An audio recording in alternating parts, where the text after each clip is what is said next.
we consider David Grush a whistleblower. Who else do you Well, he's not, consider but he's not a whistleblower.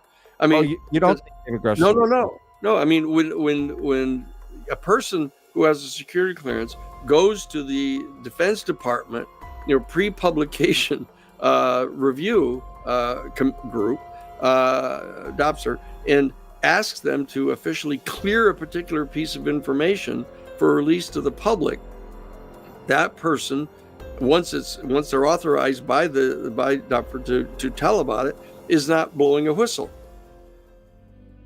My interview with lawyer Danny Sheehan. He is a constitutional and public interest lawyer, public speaker, political activist, and educator. He graduated from Harvard Law School in 1970 and has been hard at work in legal battles ever since. Last meeting, we, as you recall, discussed the assassination of President Kennedy, where I set forth the views at the end of the class about Task Force W, having been directly involved in the assassination of the president. He's been involved with the Pentagon Papers. Very significant, this goddamn New York Times expose of the most highly classified documents of the war.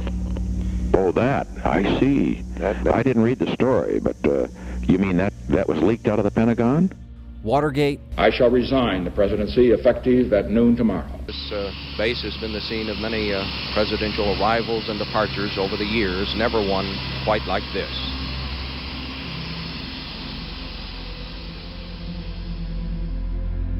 And Iran-Contra, to name a few. The intelligence with the people there. However, the Mongay government that was in power at that time was sympathetic to the Contras, and so therefore the journalists themselves had to continue the investigation. What began as a strategic opening to Iran deteriorated in its implementation into trading arms for hostages. And he's also been involved with UFOs and extraterrestrials. He famously represented John Mack against a Harvard committee to review his work, the Harvard psychologist who studied the effects of alien abduction cases, famously interviewing the witnesses from the Ariel School UFO event in Zimbabwe, where school children saw a UFO land near their school and aliens exited the craft. I just felt all horrible inside. You felt horrible. At what point did you feel that? When you saw the craft, or when you got home at night? Or when I got home. You had that horrible feeling when you got home? Yes. And say more about that horrible feeling, Lisa. What was it like? And most recently, he has represented the Disclosure Project for Dr. Stephen Greer. And currently, he represents Lou Elizondo, former head of the Advanced Aerospace Threat Identification Program, otherwise known as ATIP. He also runs the New Paradigm Institute, a nonprofit designed to facilitate disclosure for the public, offering a wide range of services. If you're new to the channel, y'all, and you like content like this, please hit that subscribe button. I put out a new video every day, 12 p.m. Central Standard Time. I do not miss a day. And please hit that like button, vetters. That really helps out the videos. So thank y'all so much for the support there. And of course, comment down below. What do you think of my interview with Danny Sheehan? Let's dive in. Welcome. We have a very special guest. We've been very excited to get Danny on the show, and he is here. So welcome to the show, Daniel Sheehan. Danny, do you prefer Danny, Daniel, Mr. Danny. Sheehan? Danny. Okay. Yeah. I want to make sure I'm respectful. Yeah, right. Right. I'm from the South, Danny, so I got to make sure I get the name right. Okay. Well, look, Danny, this is I had definitely a lot of other questions that I've been preparing because, for this interview for the last week and a half or so. But over the weekend, some stuff just kind of fell in the lap of the UFO community. So I kind of want to start with that, which is really Jason Sands, this whistleblower that's come out. What do you know about him? Well, all I know is that he had reached out to us to ask us whether we would be willing to represent him legally. We did some background checking on him, et cetera, and we have said no. That we have about 18 lawyers that are working with us at the New Paradigm Institute. They're being trained in detail on how to represent potential whistleblowers at all levels, and we did our research on this, and we've said no, that we're not going to be representing him. Sure, sure. Was this last year? Was this recent, or was this a while ago? No, it's been comparatively recently, the last few weeks actually, that Oh, wow. he reached out to us, and so that we had been reviewing this, and we decided we're not going to be able to represent him. Okay. Yeah, I heard him say something in the space that he actually said he had all his legal stuff in order. So I'm assuming he found someone else to represent him. Do you might know who that is, or? I don't know. We don't Oh, know. right on. Right on. No. Do you want to say why you guys didn't want to represent? Was this something with a story, or you just had too many people? It couldn't take on one more? No, I mean, there's been a good deal of confusion apparently on his part about what he knows and what he doesn't know, and what he's heard from second and third and fourth hand people.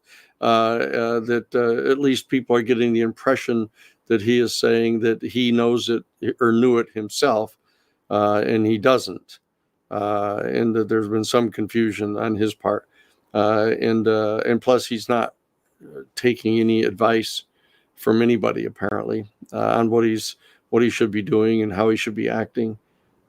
So we have declined to represent him.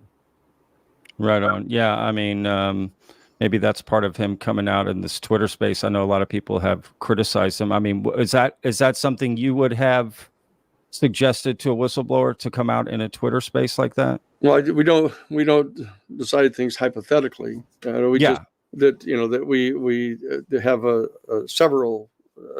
number of people who've reached out to us who profess to be people in possession of really important information about the topic, and that we have to find out what information they actually have, or at least to start with, what they purport to have.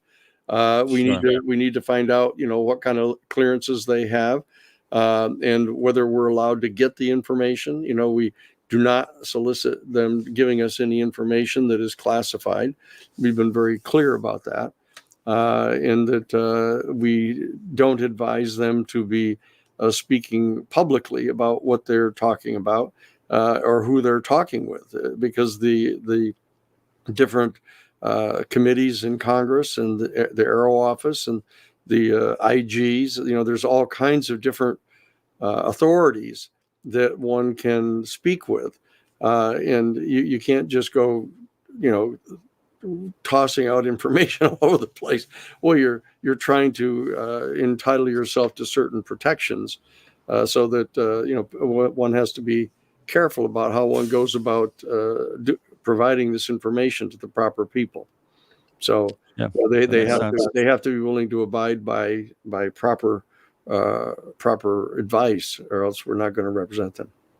Sure. No, that makes sense. Do you think this can hurt him then, coming out in a Twitter space? Does that negate whistleblower protections? It's difficult to say hypothetically like that. It depends on the person and what it is they know, and who it is that they've shared the information with, if anybody, already. And so that we need to know all of that ahead of time, in the peculiar position of not knowing exactly what the information is that they know, because we've refused to accept any security clearances, because if we accept security clearances, then people are going to assume that anything and everything that we know we must have gotten by dint of the security clearance, which obviously in our case is not true. I remember I got this advice back eons ago when we were doing the Iran-Contra case, and one of the investigators who was assigned to the Pike Committee. The Pike Committee was the House side of the Church Committee that was investigating the intelligence abuses back in 75 and 76. In this particular professional investigator that worked for the Congress told us, said, look, absolutely never accept a security clearance. He said, because it's clear that with your contacts, you can find out virtually anything that you're going to be able to find out about, almost even with a security clearance. So don't ever accept a security clearance, because then they'll just sit on you and prohibit you from ever talking about anything you know. And so that I've instructed all of the lawyers working with us not to accept any security clearance. Some of them have had previous security clearances, in order to have the right kind of sources that we need to have. But they don't have presently operative security clearances, so that we're exercising great care in that regard. Yeah, no, that honestly, that makes a lot of sense. What exactly were Jason Sand's like claims to you guys? Do you remember? Because I've heard we're not at liberty really to discuss that. Right on, because that was all in the context of a prospective potential representation, and so that all of that is protected. Remains confidential, right? In order for the people to be able to come forward and talk with us about our possibly representing them, we're not at liberty to talk about what it is they've said to us. Sure. No, that makes sense. Totally. He mentioned something about a UAP forum that's part of the UAP task force. Have you heard? I'd never heard of this before. No, I didn't either. I don't know what he was talking about. I don't know what he was talking about. Yeah, he said another guy that's sort of come out at the day before him named Steve. I don't know if that's his name. It's not his name, but he also claims he said it's like 1,000 people in this sort of chat room. Well, there are a number of those around, Patrick. You know, that there are several, at least, of these chat rooms where the various people talk to each other, and some of the people are on more than one of them. And so it's very difficult. So that I've not been on. I don't go on any of those. I remember the one of them that there's a thing called Clubhouse. I remember that. I got a call from a friend of mine who said that there's a bunch of people on this Clubhouse. This must have been 2 years ago, I think it was. They said that was it Michael Mazzola? Yeah, it was Michael. He told that story in a space. Well, part of it. He told Michael. Part of it. Yeah, that was a funny story. It's like story. 11 o'clock at night. It's like 11 o'clock at night or something. Michael calls me.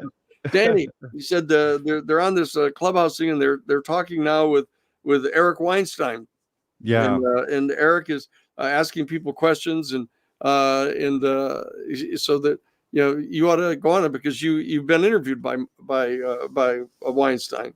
And I was on Eric's show. He interviewed me for like 5.5 hours. We had this 5.5 hour marathon conversation which didn't cover anything about UFO stuff. It was all about the Iran-Contra case, the Watergate case, Karen Silkwood case, etc. And we had this big, long 5.5 hour conversation. And so then he started.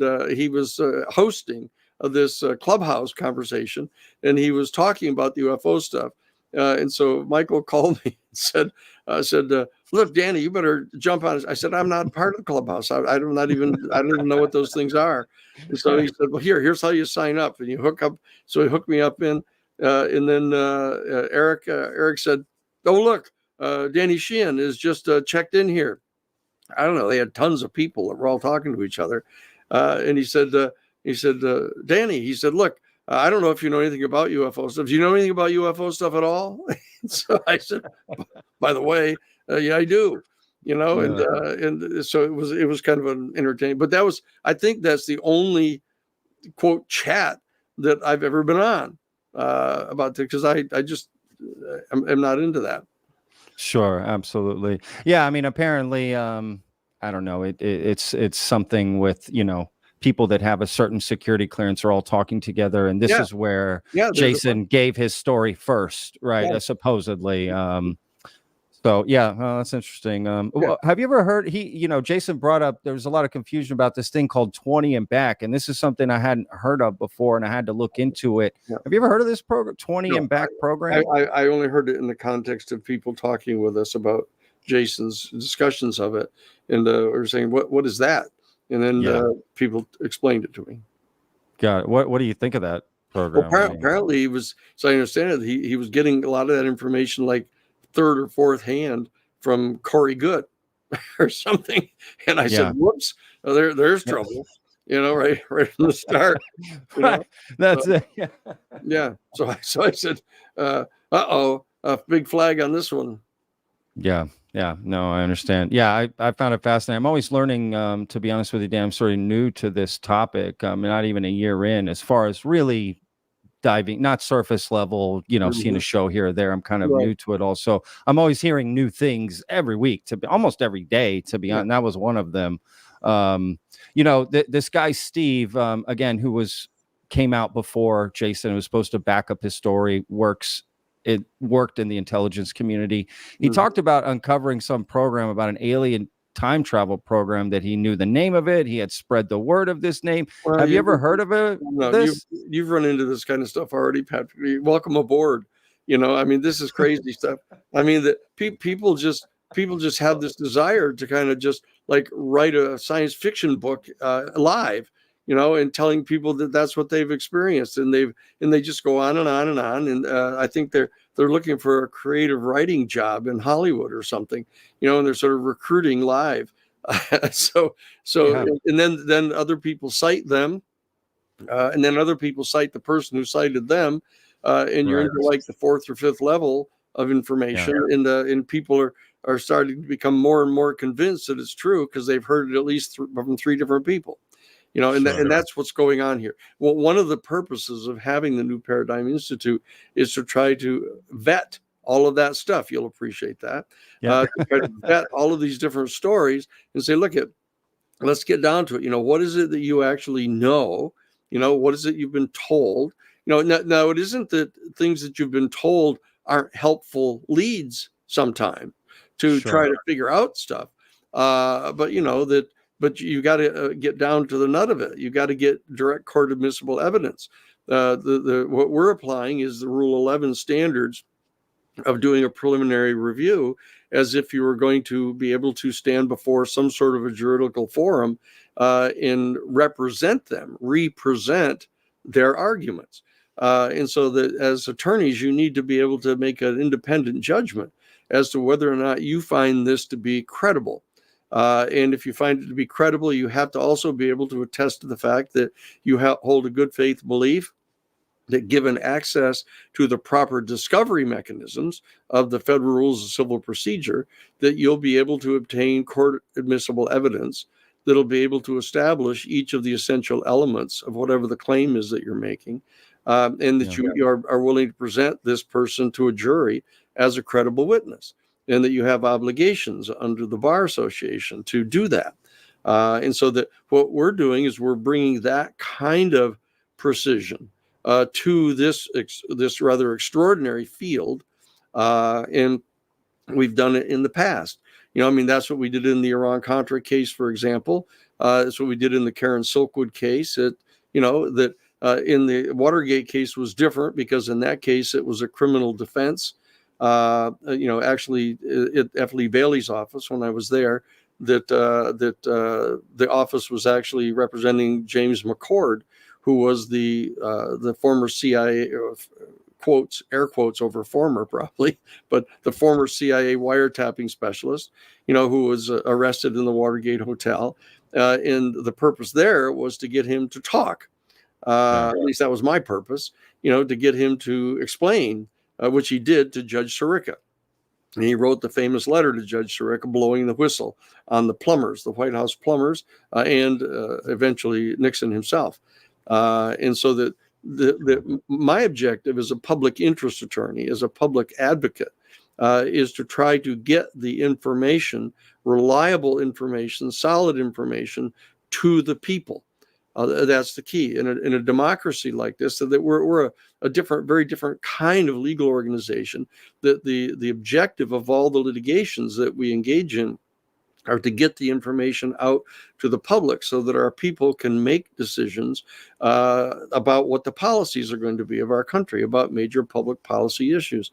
This issue that with regard to the UFO phenomenon, as you know, the context in which I've been involved in this over time has varied. But for example, when I represented Dr. John Mack at Harvard University, it was very difficult to figure out what the criterion was because it wasn't clear what this faculty committee was at Harvard.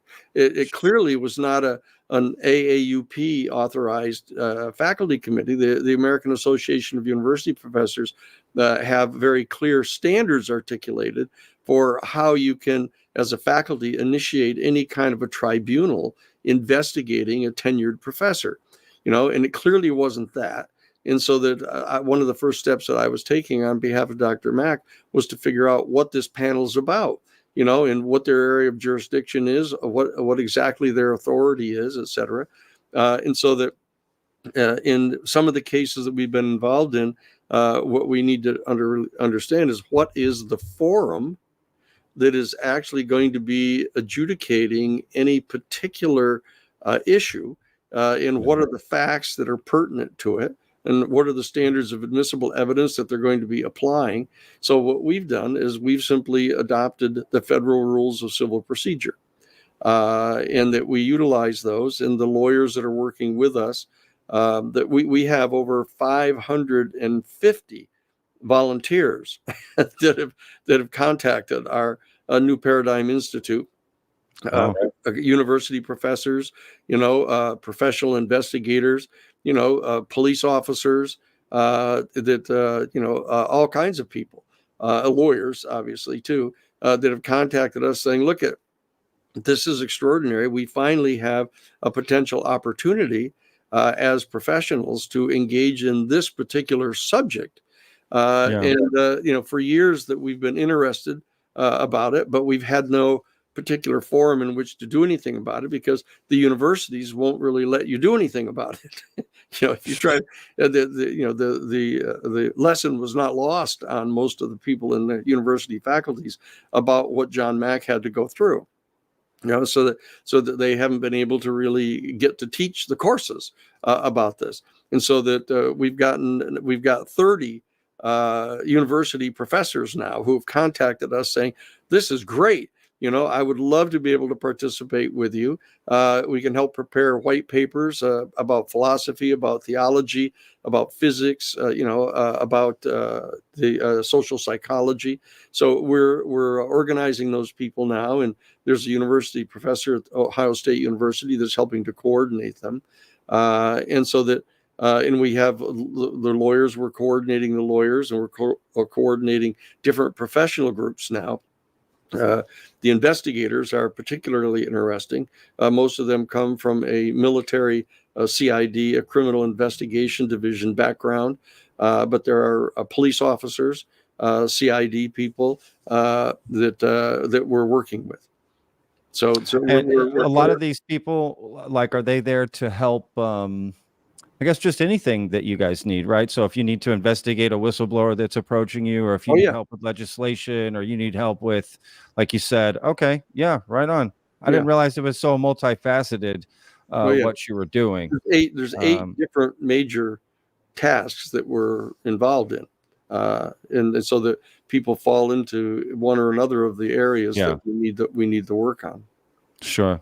What, you mentioned like the John Mack case, for instance, and any of these cases that you've worked on, and you've done phenomenal work. Like, is the UFO case, if we were to put it as one case, is this like the hardest thing you've ever had to work on? Because there's not really like,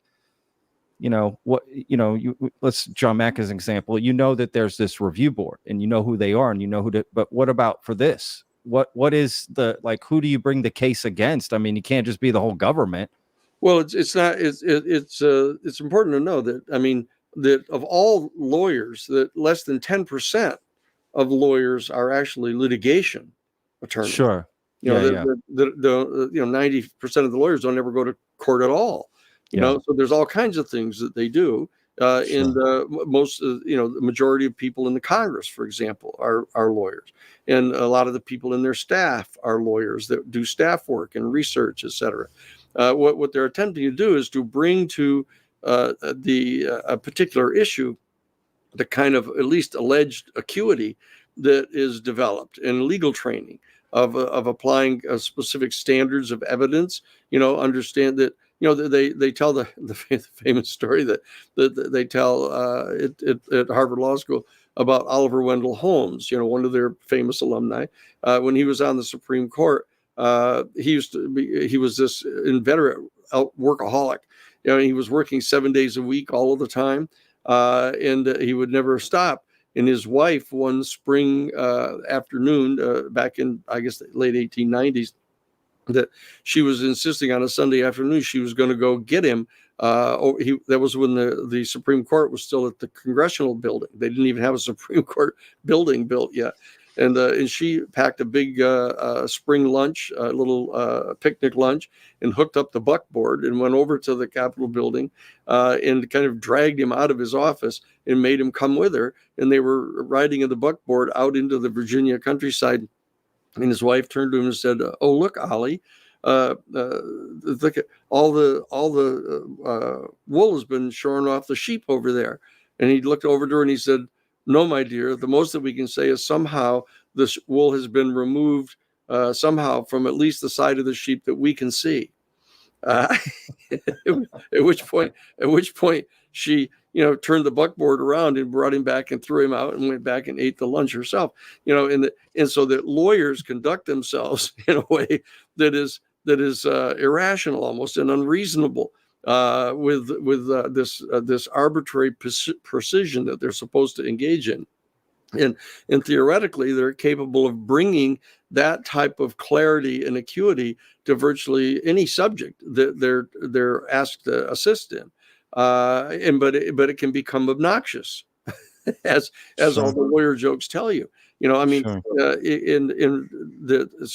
we're trying to do at the New Paradigm Institute, since we're a legal and public policy 501c3, is to bring that type of acuity to the investigation of this subject, the presentation of the information, to work in conjunction with people on the House and Senate side to work on legislation so that we can have the kind of precision that we need in the legislation. And as you know, and we'll probably talk about, in the 64-page bill that got passed by the Senate, there were all kinds of enforcement provisions that were put in there. There had to be a lot more than just the sort of facial command from Congress telling the intelligence agencies and military and others that they had to comply, because the lawyers for that other side are going to say, "Oh yeah, so what? What if we don't?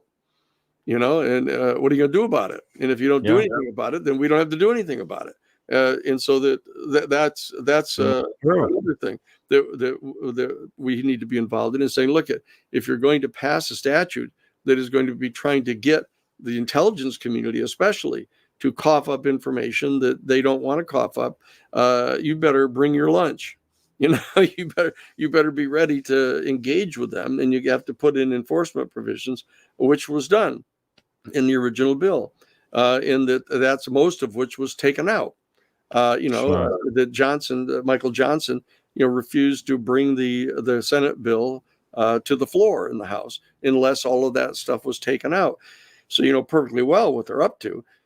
And but we have the situation now where the bill that was in fact passed, the 24-page bill, was passed, that still has the command in it, commanding all 6 of the military services, all 18 of the U.S. intelligence agencies, all 32 of the U.S. Defense Department agencies, and the one that became most controversial, which I know you're going to want to talk about, is the private aerospace companies.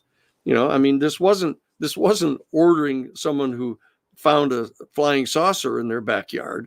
They're talking about the aerospace corporations. That's to whom the statute was directed.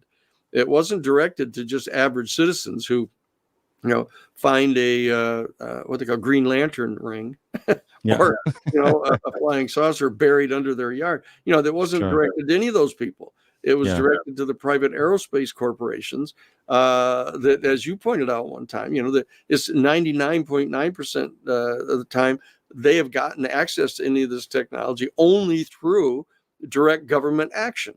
Is paid for by the tax persons, that this work has been done, that this technology has been put into their hands to try to get them to evaluate it as contractors. And that doesn't mean that they own it. It doesn't mean that, that they have the intellectual ownership of that technology, for the future, so that, 100 years from now, when we're trying to have a craft that goes to the even potentially outside of our solar system, that you have to pay this company billions of dollars for the licensing of their technology. I mean, which Sure. was actually turned over to them by the government to look at it. So the issue is a much more narrow one than has been proposed by people who've been, complaining about the abstract theory of eminent domain, for example. So that's kind of the things that our institute has been involved in trying to make sure that the language in the legislature is precise and is designed to have enforcement ability. So those are a number of the things, and of course we're attempting to kind of oversee the effectiveness of Congress.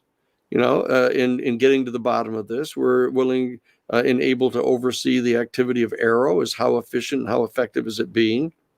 And that there hasn't been an organization like that in place up to this point. What there's been in the past is like MUFON, that are actually going out and doing field investigations and preparing reports, and a lot of the efforts have been made by the International UFO Forum to bring people together to have these conversations, etc. And for the 47 years that I've been involved in the project, 43 of those years at least have been devoted to trying to get people to believe it, to really understand that there is such a thing as a UFO phenomenon, that it's not all swamp gas, or mistaken flocks of birds. So now we've crossed this particular divide now, for better or for worse, to the point where people believe, and you're aware of the difference, they believe that the government has acknowledged that UFOs are real. And of course, the people on the government side say, well, sure, a UFO is, to the extent to which it's only an unidentified flying object or an unidentified aerial phenomenon. Yeah, okay, good. We admit it's unidentified and it's an aerial phenomenon, but it ain't no UFO. Because we don't admit that UFOs are around. But the media and the public are saying, oh, the government has acknowledged that UFOs are real, and so that you can see the degree of confusion, the lack of clarity, the infusion of what you're hearing with what you want to hear, that's going on here. Sure. And then this is made extraordinarily more complex when you get people like Corey Goode or these other people that are just making things up, and spinning a yarn or a good tale, and then people believing it because they want to, and then pretending that it is real, and so we have what we're it dilutes the process, right? Is what you're saying. It dilutes the real information. It distorts the whole process. So that one of the things we're trying to do at the New Paradigm Institute is unpack all of this and put things into their proper category. And we can say, okay, here's something that's fictional. Here's something that people were just speculating about. Here's somebody who says that they were told a certain thing by a person who has reasonable credibility. Here's a person who believes that, and they're saying that they have firsthand knowledge about this. And now the quest, as of the last few weeks, is, are you talking to somebody who's put their hand on one of them?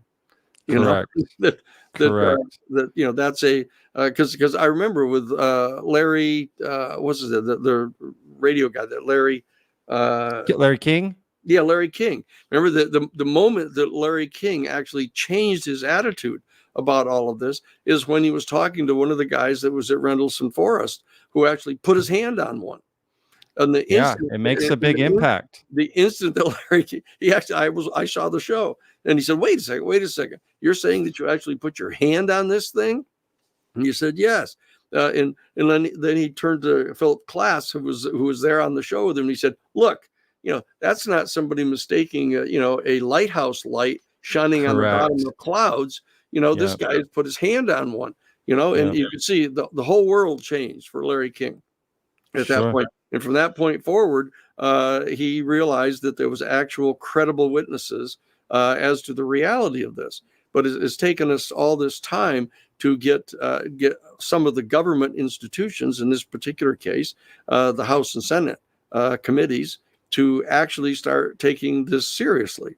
And as you know, that Lou Elizondo and Chris Mellon and others have been instrumental in getting us across that divide.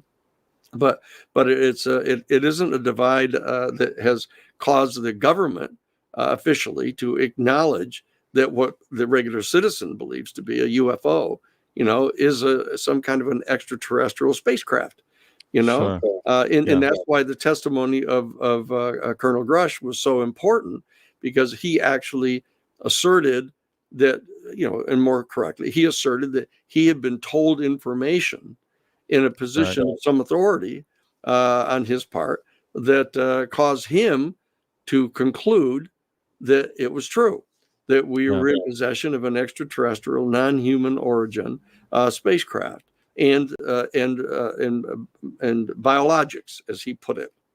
And so when he said that, and he asserted under oath that he believed it to be true from his position of authority in the government, and then secondly, the fact that the Congress would present that public testimony, knowing full well what he was going to say.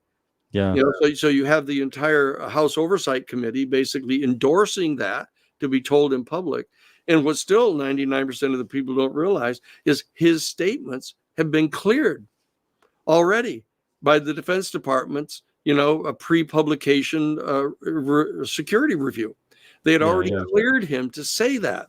So, okay, now, so what is the level of government authority behind what he's saying? And what exactly is he saying? And all he's really technically saying is that I personally believe it. Correct. Based on what I've been told. I mean, he did give, I've always said this on my show, that, what frustrates me about the reception of David Grush's investigation is, hey, he's saying, go look here, talk to these people. Yes. And no one will do that. And that's what keeps me in the David Grush circle. And I find him to, in my opinion, to be the most credible to me in this. He testified before Congress. He has this investigation. He's saying, he's given a treasure map, basically. Hey, go look at these places, talk to these people. I'll go with you. And they won't do it. And that's a big red flag for me. Who do you, we consider David Grush a whistleblower. Who else do you? Well, he's not, but he's not a whistleblower. I mean, you don't think David Grush? No. I mean, when a person who has a security clearance goes to the Defense Department, pre-publication review group, DOPSR, and asks them to officially clear a particular piece of information for release to the public, that person, once they're authorized by DOPSR to tell about it, is not blowing a whistle. They're not revealing things that are violative of their agreement to keep things secret. They're not doing that. They're not revealing something that the government takes an official position needs to be kept secret, like a whistleblower would be. And so that neither he's not a whistleblower, and the reality is that Lou Elizondo and Chris Mellon, people still aren't aware of the fact that those videos were cleared by the same Defense Department, pre-publication clearance, security review, and so that there's a level inside the government at that level that is authorizing those statements to be made. So they're not whistleblowers. And it's what's causing some confusion on the part of the public. I've always called them a whistleblower since last July. Honestly, that answer surprised me, but I agree with what you're saying. Like, not that it matters what I think, but I do agree. Well, it does matter. It does matter because if in fact one has real whistleblowers who are willing to take the risk of revealing something that they realize is violative of their security clearance, but that they're willing to do it anyhow. For example, Dan Ellsberg. Dan did a thing that was when I first got the call. I got the call from Jim Goodell, who was a legal counsel for the New York Times. I was the one that got the call from him originally, saying, "Look, I've got to come over and talk with you right away because something's happened here." And he comes over to the office at Cahill Gordon, where I was, and revealed that they were in possession of 47 volumes of still top secret government study that was done by the Rand Corporation. So we had to then deal with this fact that it was still classified, that he had a classified clearance to be able to, that somebody had a classified clearance that was in possession of it. We didn't know who it was at that time. But, you know, the FBI wiretapped our telephones. They wiretapped the telephones of the lawyers for the New York Times. Scotty Reston called Floyd Abrams and told him that. And so we ended up having to get orders from the AG to take the tap off from our office, because they were trying to find out who it was. And the same thing is true during the Watergate burglary case.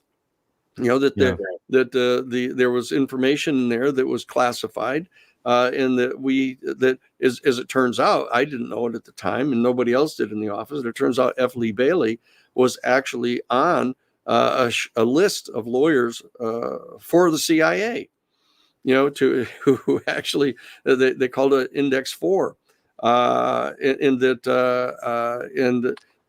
he was one of the he was kind of just there in case they need him for something or have a question. Four lawyers specifically that were retained by the CIA, so that if in fact an officer or operative of the CIA was caught engaged in a domestic covert operation, which is completely illegal, because they're explicitly prohibited from doing that.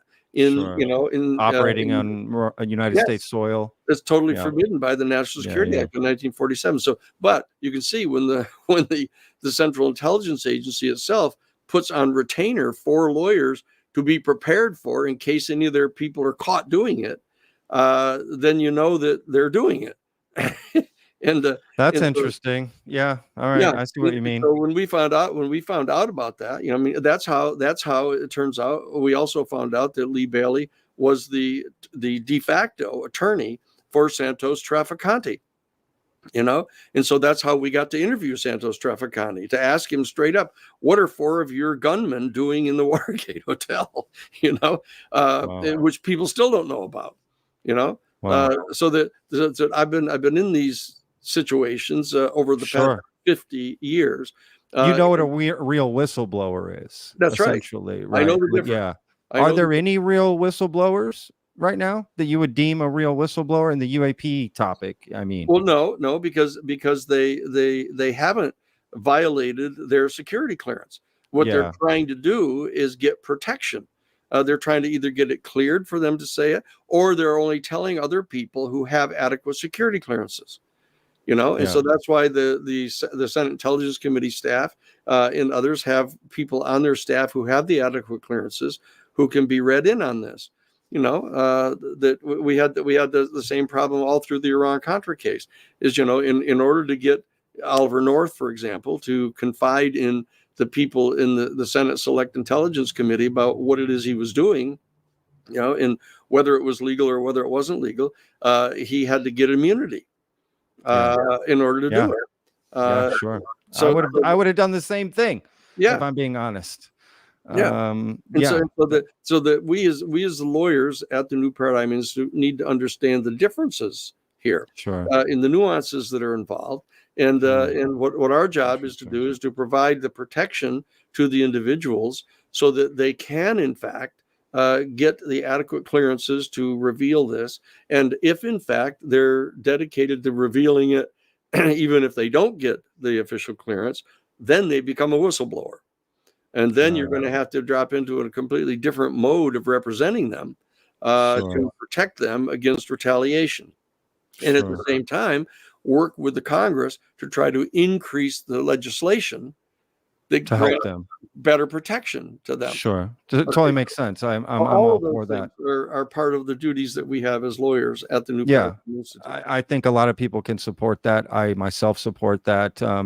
Now, I've heard you say before that you think, you know, whistleblowers are going to come out this year. Is that still part of the plan, or is that becoming harder and harder? Well, the thing is that's a decision that needs to be made by the Senate Intelligence Committee, and by Warner, you know, Mark Warner, who's the chair of the Intelligence Committee now, and Marco Rubio, who's the ranking member in the Republican Party. You know, they need to make that decision as to whether or not they want to come forth. They're available, but at the present time, they're not whistleblowers because they haven't confided to anyone outside of those who are legally authorized to know exactly what it is they know. I see what you mean. And so that the question is Congress willing to bring them forward and to provide them the kind of immunity and the kind of protection that they need, even if in fact the Defense Department pre-publication review in security office does not authorize them to say it publicly. And that's a political decision they need to make. And the reality is that the problem is that members of the United States Senate realize that if they do something to offend the national security state people, the national security state people could send millions of dollars of covert money into their campaign next year and oust them from office, just like they did Frank Church. That's how Frank Church got removed. And that's how also Dick Clark from Iowa got removed by the CIA, bringing money out of the Nugan Bank in Australia through two South African banks, rather, and brought the money into their campaigns. They knocked out Frank Church by putting millions of dollars into his re-election campaign in the Senate in Idaho, asserting that he supported the Equal Rights Amendment. Wow. And he supported some kind of limited gun control legislation. And so and that's happening with some of these Congress people with aerospace companies, right? They're that's being the exact kind of threat. Well, it's a different threat. The aerospace industries are threatening to not pay for their campaigns. That's what I mean, right? Like they exactly sort of it's the opposite of what you're saying, that they want to pay him to stay in office, but to sort of follow in line, right? Do what they want, right? Which is a political. They view themselves as a constituent, and once the court and Citizens United, asserts that the corporations are people and that they have a right to make as large a campaign contribution as they wish to in order to get a congressperson to support their private financial interests, then you've got a congressperson that's basically bought off. And I mean, why don't they flip it on them? Why don't they say, hey, we won't give you the contracts you want, right? Because they live off, don't all these aerospace companies, basically live off of the contracts we give them, essentially, a lot of it? Mostly. Mostly. Right? Well, can we leverage that? Well, they have private, Boeing and Lockheed, they're making other planes. I realize they have the other stuff, but yeah, a lot of it came from our contracts, and it's got to be at least 50%, or I can't imagine that we couldn't leverage that in some way. But we can. But the problem is that as most everybody knows now, that what's happened over the decades is that this kind of symbiotic relationship has developed, between the military contractors and the Pentagon. Yeah, fair point. And that's the problem now, is they live with each other. They go to the same clubs, they play golf together. They get taken on junkets, by the corporation, and it's just right in your face right now. And it's one of the problems that has surfaced here with regard to the UFO issue itself, is because people are kind of taken aback at how transparent it is now. When you have a guy like Mike Rogers, who is the chairman of the House Armed Services Committee, when you find out that he's out of the 3rd Congressional District down in Alabama, next door to the Redstone rocket range, and that his principal financial campaign contributors is Lockheed Martin. When you say to yourself, why would Lockheed Martin do that? Why would they support him? Because it's for their private profit. And we've got to deal with this as American citizens to try to free up our members of Congress from that kind of coercion.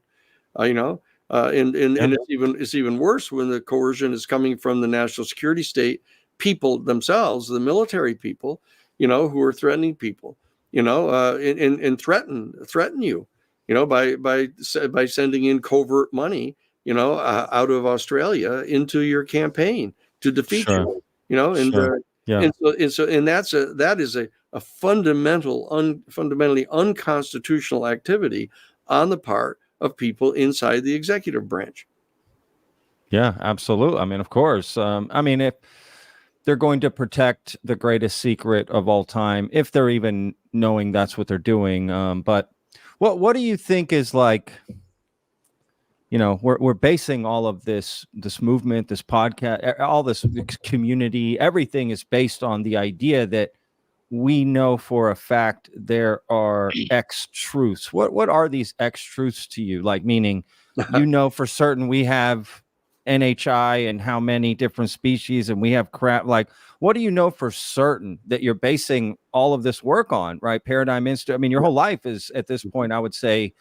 I know you do other things, but I would imagine a lot of your time is spent on this. So, like, what do you know to be true to want to spend, your time on this? Well, there's and I know you saw those photos, and that, but beyond that, there's a list of them. For example, I saw the little 8mm black and white home movie that Colonel Corso actually recorded for his grandchildren, not to be shown to them until after he passed away, where he actually recounted the events that took place in 1945. I'm not talking about 1947, when he was the director of research and development at the Pentagon, when he asserts later that he was had put into his possession certain of the technology that was recovered from the Roswell crash. This is earlier. He talks about the events that took place in 1945 when he was one of the range officers at Yucca Flats at White Sands in June of 1945, when we were in the process of detonating the first nuclear bomb, the first atomic bomb. Okay. Is this the Trinity case that I hear about? Is this is okay? I just covered this. It was in the Chris. Well, I thought maybe Chris Mellon was mentioning in his tweet that he put out. I kind of found this 45, and I thought, is that connected to the Trinity? Oh no, this is a different one. This is a little different. This isn't this is one that took place right at Yucca Flats. This is a different. Got it. This is a different one that the people aren't talking about yet much. But what he asserts in the little 8mm home movie, that he basically put on a little pedestal and took his own little 8mm movie and then put it away so that it wouldn't be available till after he died, only for his grandchildren. And he told them that when he was a range officer in June of 1945 at Yucca Flats at White Sands, he said he took a lunch break and went off into kind of the nearby hills to have lunch, to sit down and have his lunch. And he came upon an actual UFO that was actually just sitting on the ground there, and that it had been forced down apparently by some engagement with the intense radar systems they had up all around the test facility. And he said that he actually approached the vehicle, and a UFO person got out of the vehicle. Not a U.S. military person, not a Chinese person, not a person from Russia, but a UFO person who, he came out of the vehicle and telepathically communicated to him, pleaded with him to please help them, that, they weren't here to hurt anybody, that what had happened is somehow their vehicle had become disenabled, and that the being was asking him if he could possibly go back and get them to turn off whatever this is that was going on so they could escape. He said he actually made a decision at that point, that he went back and actually got them to turn off the radar for like 5 minutes. And then saw the vehicle just shoot right up off the ground and take off. And he told his grandchildren that. Now, what myself as an attorney, when I see a piece of evidence like that, I place a great deal of credibility in that. That a person in his stature is not going to be putting together a film like that for his grandchildren. Just make up a story yourself. Just make it up. Yeah. That does sound a lot like Jason Sand's story, coincidentally. Which is odd. I don't know exactly what he is saying, from one minute to the other. But the bottom line is that in the same way when the famous cable in General Ramey's hands, That's something that no one would have thought you could ever figure out how to read the cable, Sure. But I was. That's a good point. Yeah, that's a good point. That's what I got. I was tangentially involved in that because the person came up out of the audience back in 1994 when I was speaking at the International UFO Congress, giving the people there an update on what we were doing at Harvard with Dr. Mack. And this fellow came right up out of the audience and explained to me that he thinks he had found the photographer that was called in the middle of the night to go and take the photograph of the infamous, weather balloon debris, right? And I, as soon as I saw that photograph ages ago, I said, "Wow, what is that he's got in his hand?" There's General Ramey kneeling down on the floor taking his little photo, and he's got, it looks like a cable of some sort in his hand. And so I said, someday we're possibly going to get to read that thing. We'll get it blown up, right? We'll have a better, clear image, and we can, And that's exactly what we did. The guy told me that he thought he found him. I said, look, if you can find the guy and find for sure that that's the guy, find out if he's actually got the negatives, because he probably may have kept the negatives because it's such a major event in his life. Yeah, that's a good point. He had. And so we ended up getting it digitized and blown up and worked on. And when we discovered what was actually in it, they said, take the disc, to right field, and bring the bodies, and you're saying that's what the message said. That's right. It said, "Oh, wow." Right. And that's not a weather balloon, And so when I saw that, we went and told Peter Jennings about it and said, Peter Jennings, you got to let people know about this. And Peter Jennings actually put on, he got ABC or whoever it is he worked for at the time, to make them allow him put it on television. He did like a half-hour little special show where he. Oh, really? Yes. Oh, yeah. You can find it. It's probably in the dusty dungeon somewhere now, but I can tell you, that's what I did. I said, screw. I said, just like someday we're going to be able to get at we're going to have technology where, with regard to the Zapruder films, we're going to be able to track in the negatives, the emulsion that's on the negatives. We're going to be able to track the heat signatures of the bullets. We'll be able to do that someday. Wow. I'm not sure anybody who has actually custody of them has the motivation to do it. But I don't know. That's I live in Dallas. I live in Dallas, and I grew up here, so that's a big thing here. I used to live down the street from that site in Daly Plaza. And my chief investigator at F. Lee Bailey's office personally interviewed, Santos Trafficante, who actually put together the assassination team, who were the ones that killed the president. And he told us right straight up, that they'd killed the president. And we knew this back in May of 1973, because that's what the Watergate burglary was all about. And people don't know that. The Watergate burglary was to cover up the JFK assassination? No, it was the effort that, under the direct order of Richard Nixon, to go in and wiretap the telephones of Larry O'Brien. And to put electronic listening devices in his office, because he had just been chosen to be the new head of the Democratic National Committee in 1972. And Nixon was terrified because he realized that he knew that Larry O'Brien had previously been the Washington lobbyist for Howard Hughes. And it was Richard Nixon back in June of 1960, when he was vice president under Nixon, is the one that had contacted Howard Hughes to get him to put together the assassination team to kill Castro. Oh, Castro. That's right. And that's the team that did it. That's the team that killed the president. And Nixon was freaking out over the fact that if it ever was learned that he's the one that actually put together that very same team, that nobody would believe that he hadn't been behind the killing of the president, which he wasn't.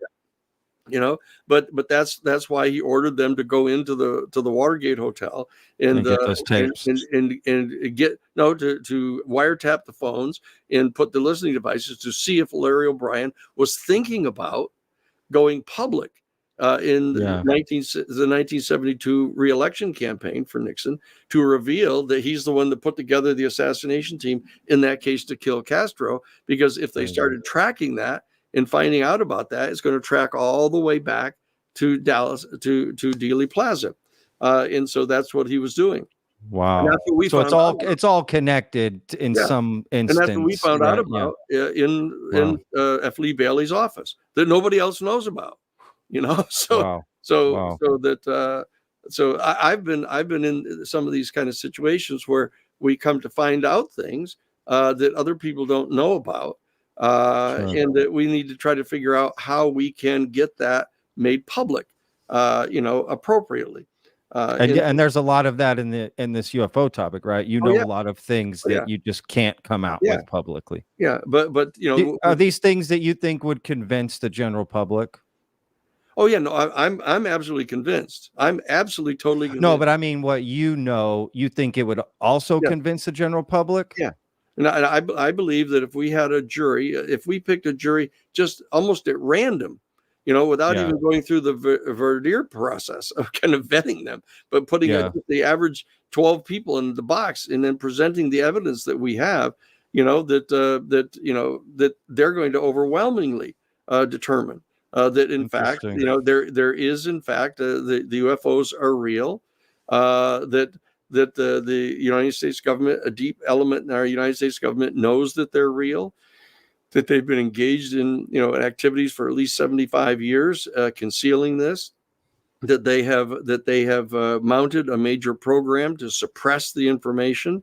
They've punished people, they've ruined people's careers in order to discredit them from being able to convey truthful information that they knew. That there's a whole series that we are putting together at the New Paradigm Institute, a list of 100 facts, that we're willing to vouch for. We can assemble these 100 facts, and that we're working also with Richard Dolan, because he's done such deep research and pulled out all kinds of Richard documents. Dolan. Yeah, we pulled out lots of documents through the Freedom of Information Act that we have to back these things up, and so that we can establish a level of credibility with the American public and with the legislators, in their staff, to say, look, here's the information for you. Here are the stepping stones that you can cross this river, to get to the other side.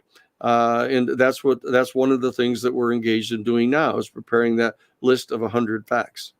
Will it have sources that, or just, does that make sense? Will it? No, it'll have footnotes. Oh, okay, I got you. I got you. You have to have that. Oh, wow. We're not just going to sort of proclaim it. Yeah. Here's the evidence that we're going to give you, on the basis of which you can, dare I say, vet this, and verify that it's true to your own belief.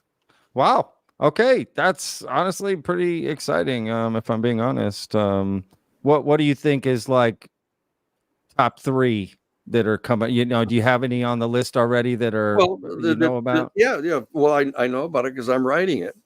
Oh, okay. You're the one writing it personally. Well, because I'm overseeing it and supervising it as the director of the whole operation, in working with Richard on it. And one of them is that we can verify that there was in fact a craft that crashed at Roswell, and that it's not a weather balloon, and that in fact it was a disc. And that there were bodies that were involved, and that it was sent to right field. They're not going to be sending a weather balloon, debris to right field, from Roswell. They're just not going to be doing that, and so that we can assert that to be true, and that we can demonstrate that there is this 8mm film that a major at that time did, Mr. Corso, for his grandchildren. We're saying, look, we can verify there is such an 8mm film, and there it is. And that, if you look at it and you determine your own self based on your knowledge of people, whether you think a person like that would have provided that to his grandchildren, just to con the world, that he didn't even know that it was going to be made available to anybody else. I mean, that is odd. I agree. Is Philip Corso the same person that feel like I made a video where maybe he had a conversation with an entity in a cave. Well, this is the one. That's the same guy, right? Yeah, it's the This same is guy. the same. It's the same. This is the Okay, same yeah. Philip All right. Grossman. Then I know I can picture him in my mind now. That's What he right. looks like. Okay, right on. That's right right. on. Yeah, very cool. Do you think these crash retrieval programs that are currently in existence, like they're operating right now as we speak, like they're out doing stuff? Absolutely. They're what do you think is like the last craft they got? Like last week, or is this on a weekly basis? Is this? It's not clear yet. I mean, that we'll find out. What the most current recoveries have been, but that we're trying to interview the people that are involved in the program. Find out, are they currently still in the program? When was the last time they were in the program? What's the most recent event that they know about? As long as we're careful about it and we go step by step through this process, we're going to be able to assemble the information. And then we're going to be able to present it to the American public. We're going to be presenting it first to the people in the Senate Intelligence Committee and to the people in the House Oversight Committee. Those are the two committees in the respective houses of our legislature that have demonstrated an openness and a willingness to go forward on this. We're not going to waste our time beating on the doors of the House Intelligence Committee, because we know that Michael Turner, who chairs that, is adamantly opposed to any public revelation about this. So we're going to go to the right people, provide the information to them, and try to get the constitutional instrumentalities of our government to be doing the job that they're constitutionally obligated to perform. That's our job as citizens, and that if they don't do that stuff, we have to do it ourselves. The whole idea of setting up a representational democracy is so that we don't all have to do this all ourselves. But we know perfectly well that because of some of the corruption of our government system, primarily through the major funding that goes in on behalf of corporations and wealthy interests, that they're not efficiently and effectively performing their duties right now. So that we have to have groups like our institute that will do those jobs for them until such time as they become aware of the fact that we're going to do it anyhow, and so then they try to take it over, like they did in Iran-Contra. Like they just didn't want to hear. They just didn't want to hear about it. So you think potentially it could get to that point where they try to take over the New Paradigm Institute? Well, they'll do they're professing that they're willing to do the stuff now. I got you. We're just Those in a are the watchdog threats. kind of capacity right now. Yeah. To say, I look, see. we're overseeing this. If you're doing your job, everything's fine. If you're not, then we've got a few witnesses here that you don't seem to be paying enough attention to. We're going to bring them to you and do everything we can do to get you to pay attention to them. If you don't, then we're going to start talking with them about the potential of them exposing the information anyhow. And that's going to put additional pressure on you because the information is going to come out anyhow. You might as well get credit for it, instead of being, attacked for keeping it secret. There's a whole dynamic, that when you've worked in Washington as long as I have, that I came in to Washington in 1975. I imagine that was probably even before you were born. It is, yeah. 79. I was born in 79. How strange that is! How weird that feels to me. But the bottom line is, I came in there then, and the kind of things that we were. That we were meeting like in early 76 already. We were meeting with candidate Jimmy Carter, and I helped organize the Washington D.C. offices of all 54 of the major religious denominations to interview Jimmy Carter and talk with him about the things that we wanted him to be interested in.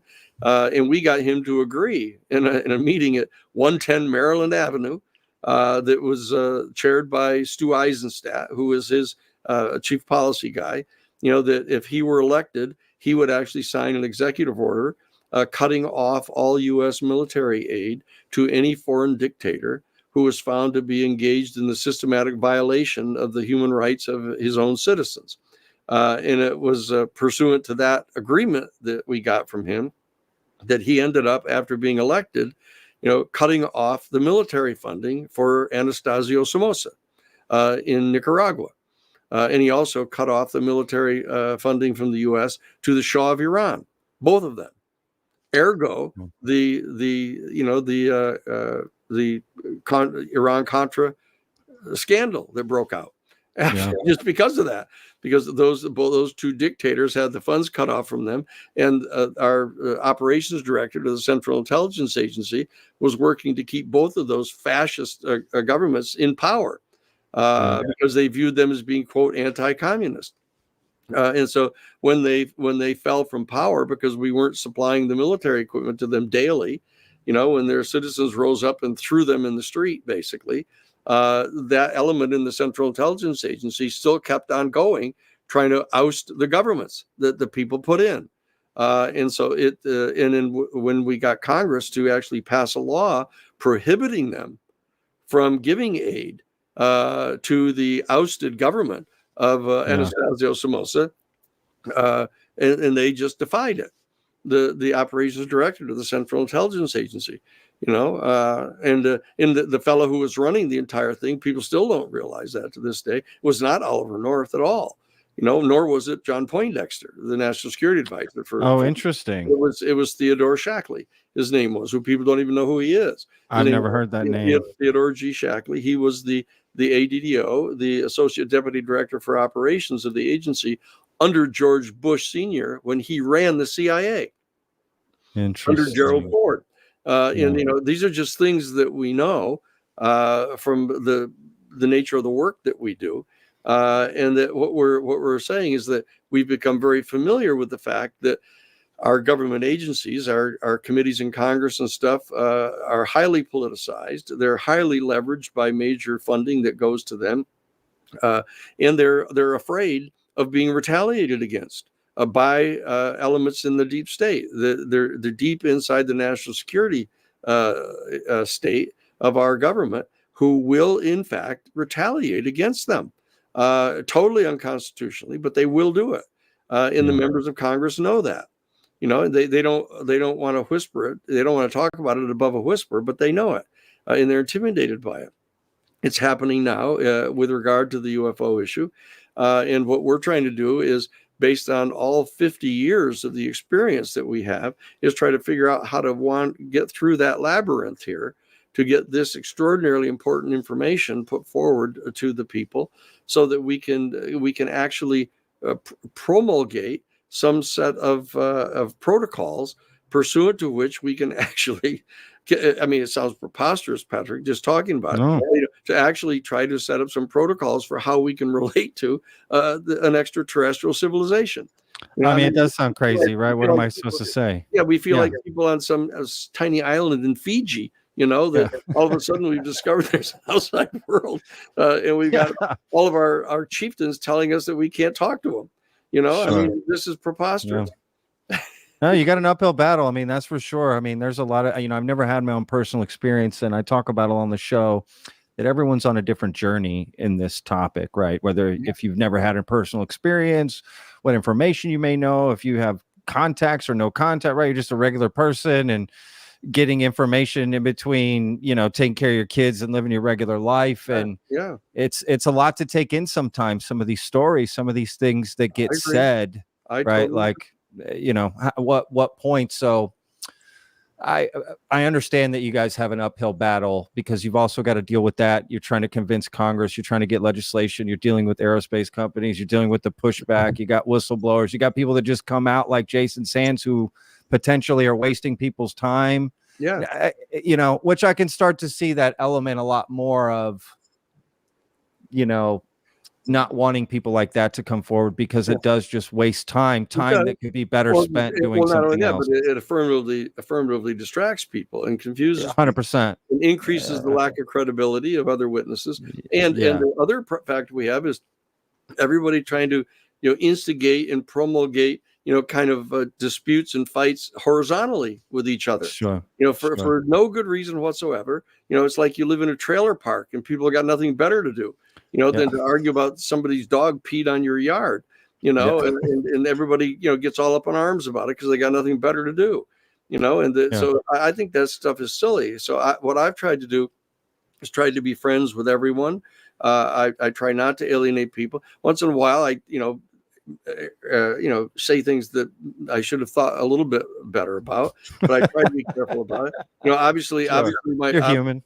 Obviously, my reference to Travis, and to Jay probably wasn't that well advised. I probably shouldn't have named them, but I was just upset about the fact that that they succumbed to getting bought out of the government and brought into Radiance Technologies.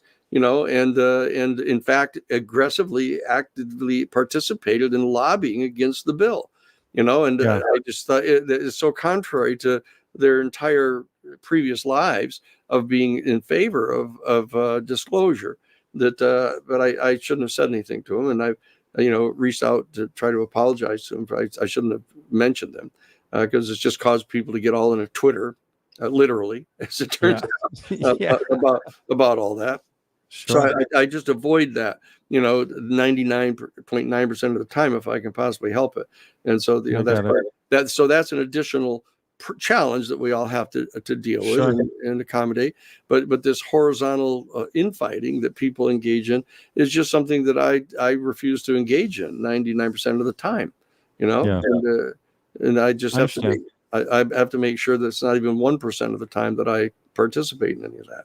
Yeah, I think what happens a lot of times is, look, it's not like there's some museum where we can go see UFOs and bodies and skeleton, right? All we have are stories to go off of and to talk about and what people said about things and who supports who. And essentially that's all we have to go off of. Yes, there are some videos here or photo here or something, but it's blurry or it's out of focus or something's wrong with it. There's nothing definitive. So I think that's where a lot of that tension goes is like you're saying, horizontally, kind of like in the political realm, right? It goes horizontally instead of up towards the people who we should be focusing on. So I agree. I mean, I agree. And I can't say that I haven't been a part of it, probably with some videos I've made, to be honest with you. Well, you just have to be careful. I mean, because, the conflict draws attention, and when one is trying to kind of generate an audience to talk with, and, that conflict, attracts a lot of attention. So one has to be extremely careful in that regard. But people are in different places. I'm in a different place than you are. You have a show that you need to do, and but in my role, I have to try to be friends with as many people as I can, and be as straightforward as I can with everyone, and not make comments about anyone that they're going to take undue umbrage at. But inevitably there are going to be people on the other side of an issue, in that if they conduct themselves fairly and constitutionally, that's fine. Then let's just have an open discussion. But when they start doing things that are illegal, like for example, I'll give you a classic example. It's a little bit of a long story, but we got time. That when we first found out about the Iran-Contra stuff, when we realized that they were smuggling the weapons to the Contras in violation of the Boland Amendment, we ended up going out to St. Paul, Minnesota. We were invited by the mayor out there to come out and do a presentation at the Unitarian Universalist Society, right? And they put it on local cable television in the Minneapolis, St. Paul area. And so we had this huge gathering at the Unitarian Church, and they had all the local cable television stations and stuff were there. And so we presented the information that we were getting early on. And it turns out that one of the young fellows that was there was like on a Friday evening. And he was flying back Sunday to Washington, D.C., just coincidentally. And he gets on the plane and he sees Senator Durnberger, sitting in first class there. And he goes by him. And when they were in flight, the young fella gets up out of the steerage, and basically goes up front and says, "Look, Senator Durenberger, I don't mean to interfere with you. I know it's kind of your private time, but here's some materials that I just got in a Friday briefing. Some people from the Christic Institute in Washington, D.C. came, and I just wanted you to get a chance to read these while you're flying. So he gave them the information, and it turns out it was the information that we had developed early on. And so Durenberger comes into Washington the next day. We're at our office, we had a little cobbler shop that some of the people donated to us right at the bottom of Capitol Hill. It was like out of a bad B movie, you know. So really? A cobbler shop, really? Yeah, that's so cool. It was a little wow. We even had the little metal feet. We left them in our office just for a conversation piece. Wow, but the bottom line is that we started, the phone started ringing off the hook, and it turns out that Durenberger had gotten up on the floor of the Senate and demanded a special congressional investigation of this so-called off-the-shelf enterprise that was smuggling weapons to the Contras and smuggling cocaine back into the United States on the same flights, et cetera. And he gets up and demands this. And so that we started getting all these phone calls that he had just gotten up. We didn't know where it was coming from. We didn't even know what had happened, right? And then so all of a sudden we get the sequencing went. That was Monday morning. Wednesday, we finally found out what had happened and how the information had gotten to him. And then on how did it go? He goes, yeah, it was Sunday morning. The following Sunday morning, Sarah and I had just gotten back from church, and we were sitting in our living room, and we were reading the New York Times and the Washington Post, a typical liberal undertaking, right? Except for the church part. Yeah.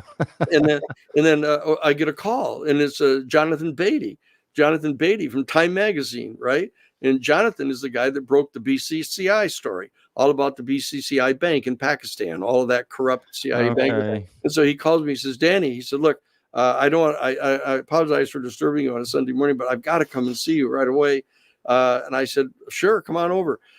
So he comes over, within the hour, he shows up on our front porch, right? And it's kind of raining out, and he's got this old trench coat on. He's all unshaven, and I invite him in, and he said, look, I've got to tell you, he said, my wife and I, we live out in Virginia, right 2 doors down from Senator Durenberger. And last night, about 2 o'clock in the morning, Mrs. Durenberger comes screaming down the street in her nightgown, running up, pounding on our door to be let in. We let her in, and 3 Spanish-speaking men had come into the house and dragged her out of the bed and put a gun in her mouth and said that if she didn't get her husband to withdraw the demand for the congressional investigation, that they would come and kill the whole family, right? And so this is Jonathan Beatty telling me this, right? And so we were completely flabbergasted.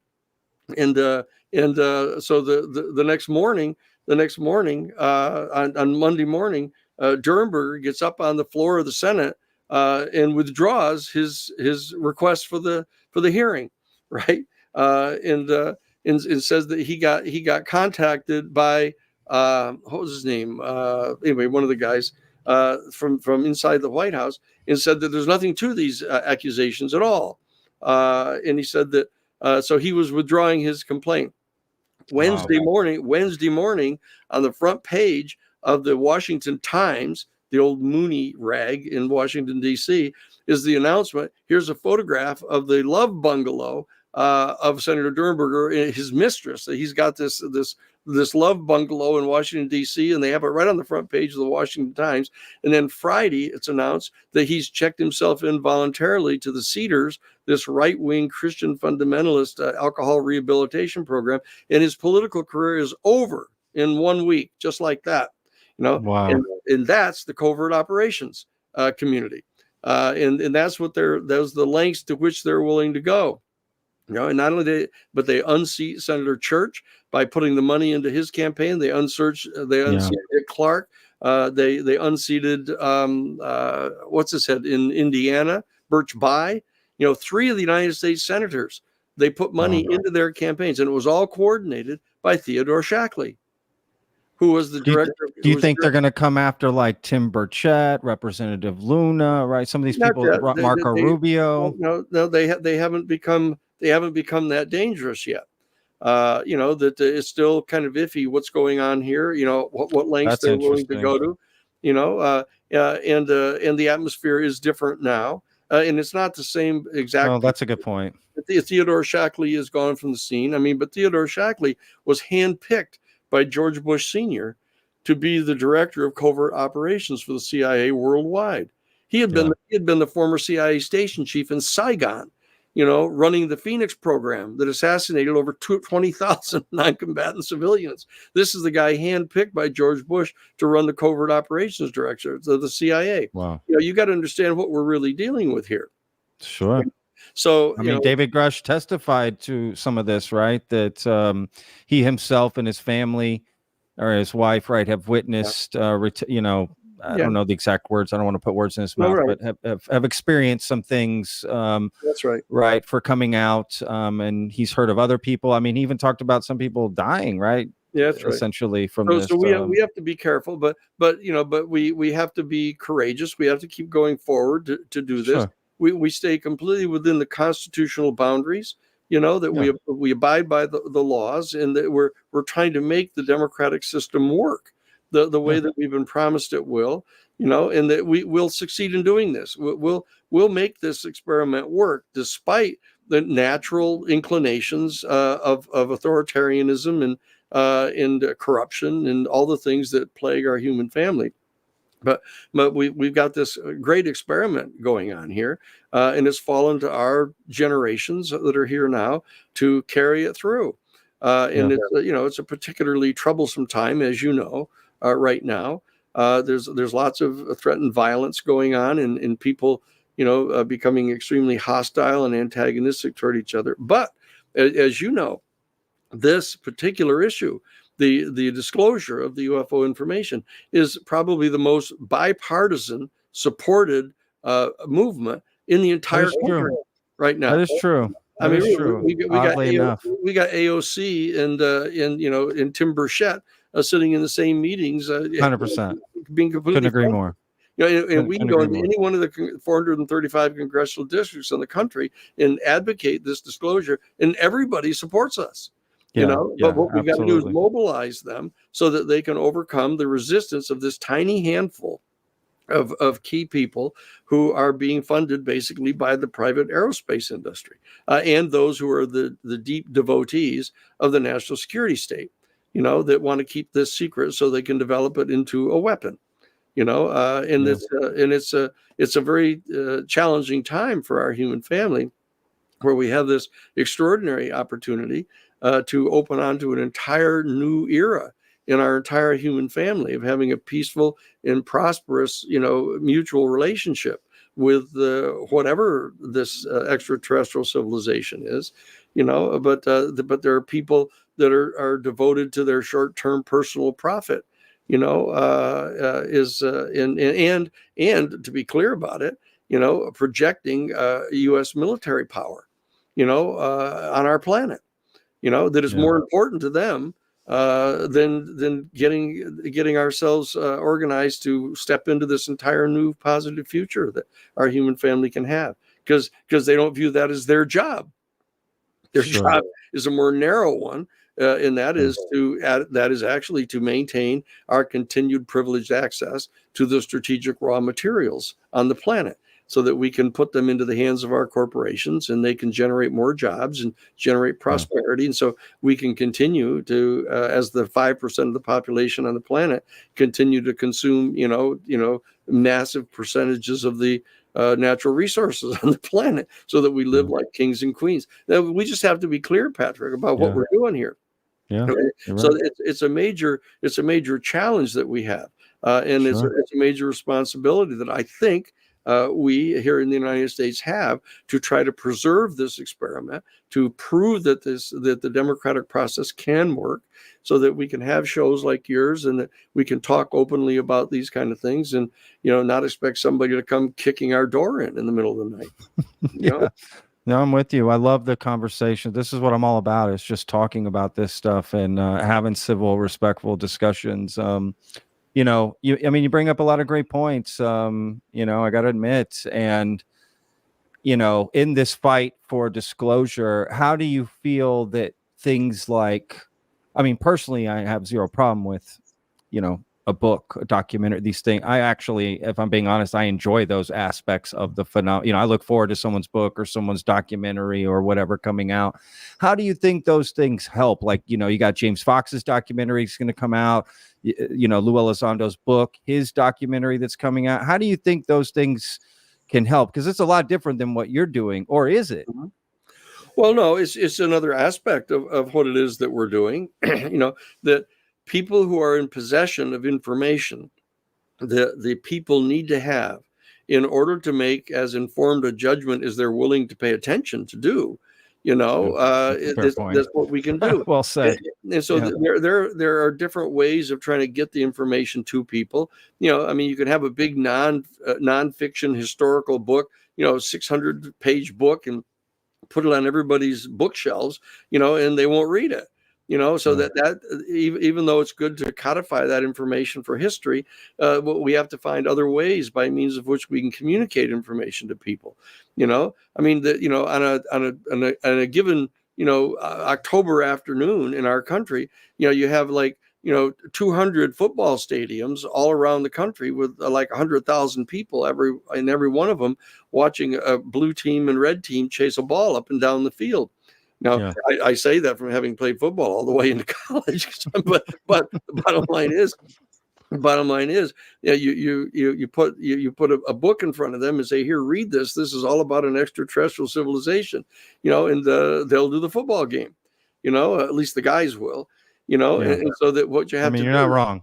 No, so what you have to try to do is figure out how it is that you can put this information into a format that people will be interested in seeing, you know, and into some. That's what I do with Vetted. That's what I do with Vetted in a lot of ways. That's exactly what this is, and so that if we can have, you know, intelligent conversations like this, and adequately interesting, you know, for people will tend to watch it, and they'll come away going, holy shit. Did you hear what they said? Here's a piece of information. Let me look a little harder to see if it's true, you know. And what we're trying to do is help exercise the muscles of our democracy here. That's what we're all involved in doing, you know. And so I'm delighted to get to do it, and I've been doing it for over 50 years now. And I just got blessed. I mean, I ended up with a very particular kind of legal practice that isn't normal, you know. What I hasten to point out, there wasn't a lot of competition for it, you know. I mean, the lawyer for people involved in trying to get the UFO information conveyed, because the minute you started talking about it, everybody thought you were crazy, you know. And that's interesting. Are there other well-known, what you might call UFO lawyers around, or you're it? As far as I know, you're it. You're the guy. Yeah. I said there wasn't a lot of competition for the post. Yeah. But as you say, that I've been doing all these other things. You know, of course, your history is all the other cases that I was doing. And so, fortunately, that began to lend some additional credibility to the fact that I was doing this, so that people would say, instead of saying, "Oh, who's that loony guy that's the UFO lawyer?" they would say, isn't that the guy that was on the team that did the Pentagon Papers? Yeah, exactly. Did he help co-found the Harvard Civil Rights Law Review? And you'll go, yeah, well, gee, you know, isn't he putting that at risk, you know, by being involved in something like that? I mean, if you're not willing to take any risk, I mean, you're not ever going to make any kind of effective social change, you know, and you have to be willing to tolerate the criticisms and the attacks that you have to survive. I remember that, but you know, you're known by your adversaries. You know, I mean, they put up these posters. At one time, all around Washington D.C., they had wanted posters up for me. I'm not engaged in self-aggrandizement here. I guess wanted posters that don't make you that famous. But the bottom line is, and it turns out that the people behind it was Jack Singlaub. Jack Singlaub was the president of the World Anti-Communist League. He was this ardent fascist, you know, that was putting these things up, and he was really upset because he was the guy that was helping to train the Contras, you know, and to help provide military equipment to them, etc. Got it. And thought that I was somehow unpatriotic because I was opposing these guys. Sure. But you know, I don't want to pretend like I'm just entertained by that. But for the honor of it all, you might as well forego those kind of criticisms. But the bottom line is that I just I don't worry much about that kind of stuff. As Father Davis used to tell us at the Jesuit headquarters, nobody gets out of life alive. Yeah, I mean, 100%. I mean, look, to be fair, Danny, the reason I've even focused on a lot of what you said is because of your history and your credibility. And it's like, if this guy is saying something, I'm listening, right? I'm not just, like you said, you're not just some guy off the street saying this stuff. You're someone with an immense past and credibility, and the things that you've said, they have surprised me, alien DNA and abduction. Like, there's been a lot, your own story. There's a lot of stuff. It just becomes very hard to take in. But again, with your credibility and who you are, when you say those things, it makes me stop and listen to you of what you're saying. And that's at least for me personally, I can't speak for anybody else, but that's what makes me ask questions. It's like, hey, this guy is saying these things. Let's listen. That's all we're asking people to do. It's just, look at all we're asking you to do is to pay attention. So look at here's what I'm saying to you, and look at here are the sources. That's why if you come to the newparadigminstitute.org, here's the information. And if you want to spend enough time looking at it, and that they came to me and said, look, would you be willing to have courses taught, so people can study about all this stuff? Oh, good. These are people that are willing to spend more time. But what we realized is that in order to get people to spend that kind of time on something, they want to get credit for it. They want to get college credit for it. So we ended up organizing this thing in such a way that people could get college credit for this. And I've insisted that it be at absolute minimal cost for anybody, whatever the costs are that this international university, has to undertake to kind of get people to do this. Let them do that. But that I'll do it for free. I'll tell people about the stuff. I'll give them the sources.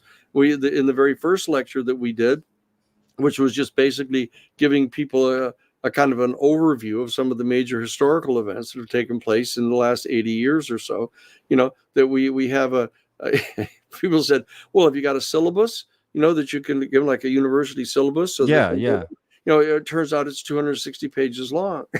so it was a little lengthy. So I said, okay, good. Wow. We'll make the 260 page syllabus for the first course, available. But we'll give them a summary as well. We'll pick the top 10 favorites, that you can dance to do that for people that don't want to spend the kind of time. But we want that to be available for people, sure, in case they want to dig into this kind of stuff. So isn't Richard Nolan teaching some classes too? Tomorrow. I think. Yeah, tomorrow. Tomorrow. Thursday morning. Bam. Okay. Thursday morning. It's 11 o'clock Pacific, so it's like 2 o'clock Eastern time.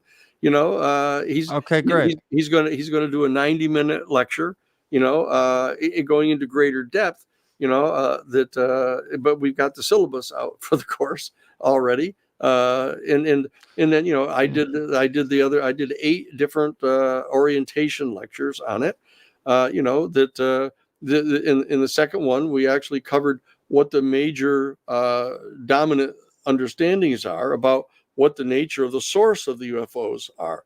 To deal with the extraterrestrial theory, the extra-dimensional theory, the extra-temporal theory, whether there's some kind of a secret society here that, they got an ancient group that went under, there's all kinds of, we didn't indulge all of them, I mean, sure. But we even touched on how far we actually touched on the ones that people think that they're demonic.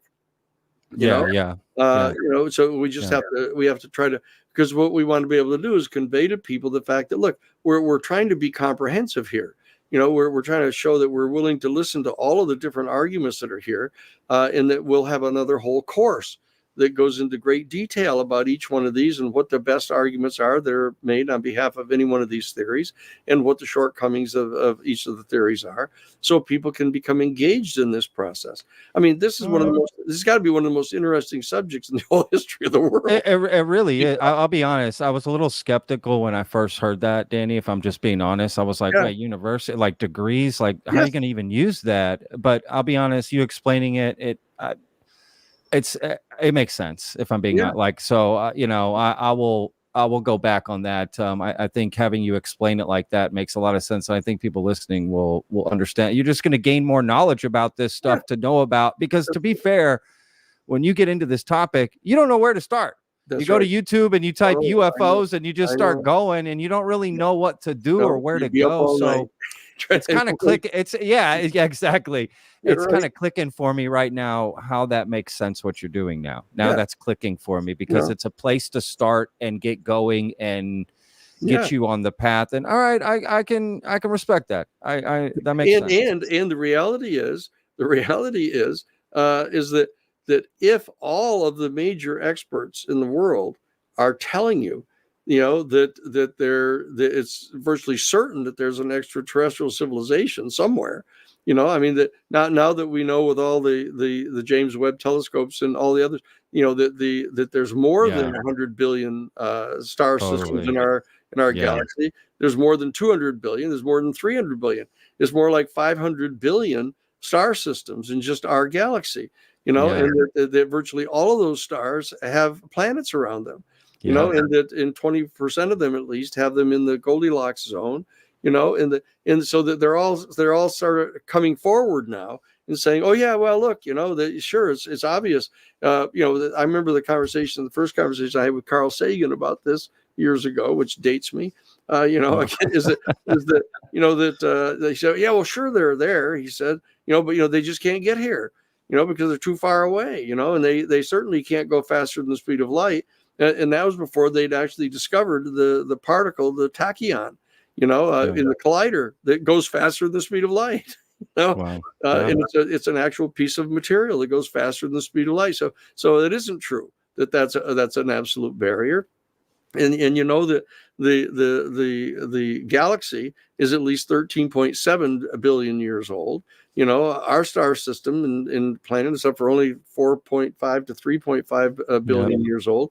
So you got other star systems with planets that could be as much as 6 or 7 billion years older than we are, and you say, let me see if they've been working at this issue of faster than speed, as faster than light travel. What do you how do you think they might be doing on that by now? 100%. So I mean, without a doubt. Now, given the fact that we're going to be discovering this, in the comparatively near future, it's important. The question you just asked kind of quickly, kind of parenthetically, is how's anybody going to use a degree in extraterrestrial studies?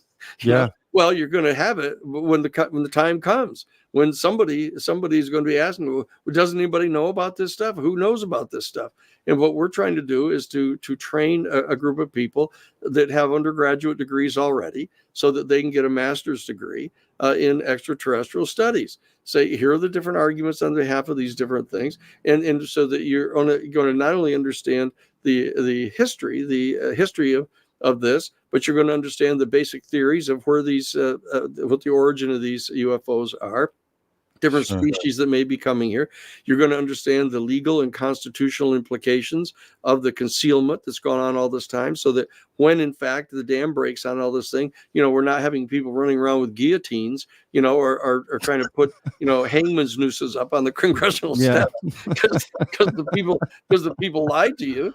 I mean, so we've got to look at the psychological impacts on people of this, the kind of the collective social psychological impacts, the personal psychological impacts, the religious and philosophical implications. It doesn't take a Rhodes Scholar, to figure out what the areas are that we ought to be doing something about. But nobody's been doing anything about it for the last 50 years because they've been afraid. Because they've been told that if you start talking about this subject, your family are going to think you're loony. And then we discovered that there's a full-scale program going on with the CIA and in the military to make you think that.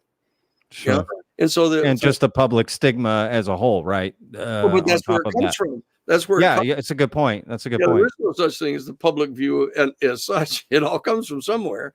And when you know that there's an active covert campaign going on the part of the intelligence community to generate that particular position, you shouldn't be too surprised that that's how people feel. Because people are trained from the time they're in kindergarten to do what the people in positions of authority tell you to do. here's Mr. Police Officer. They're coming in to show you how he's going to help you go across the street safely. And it starts out right at that level.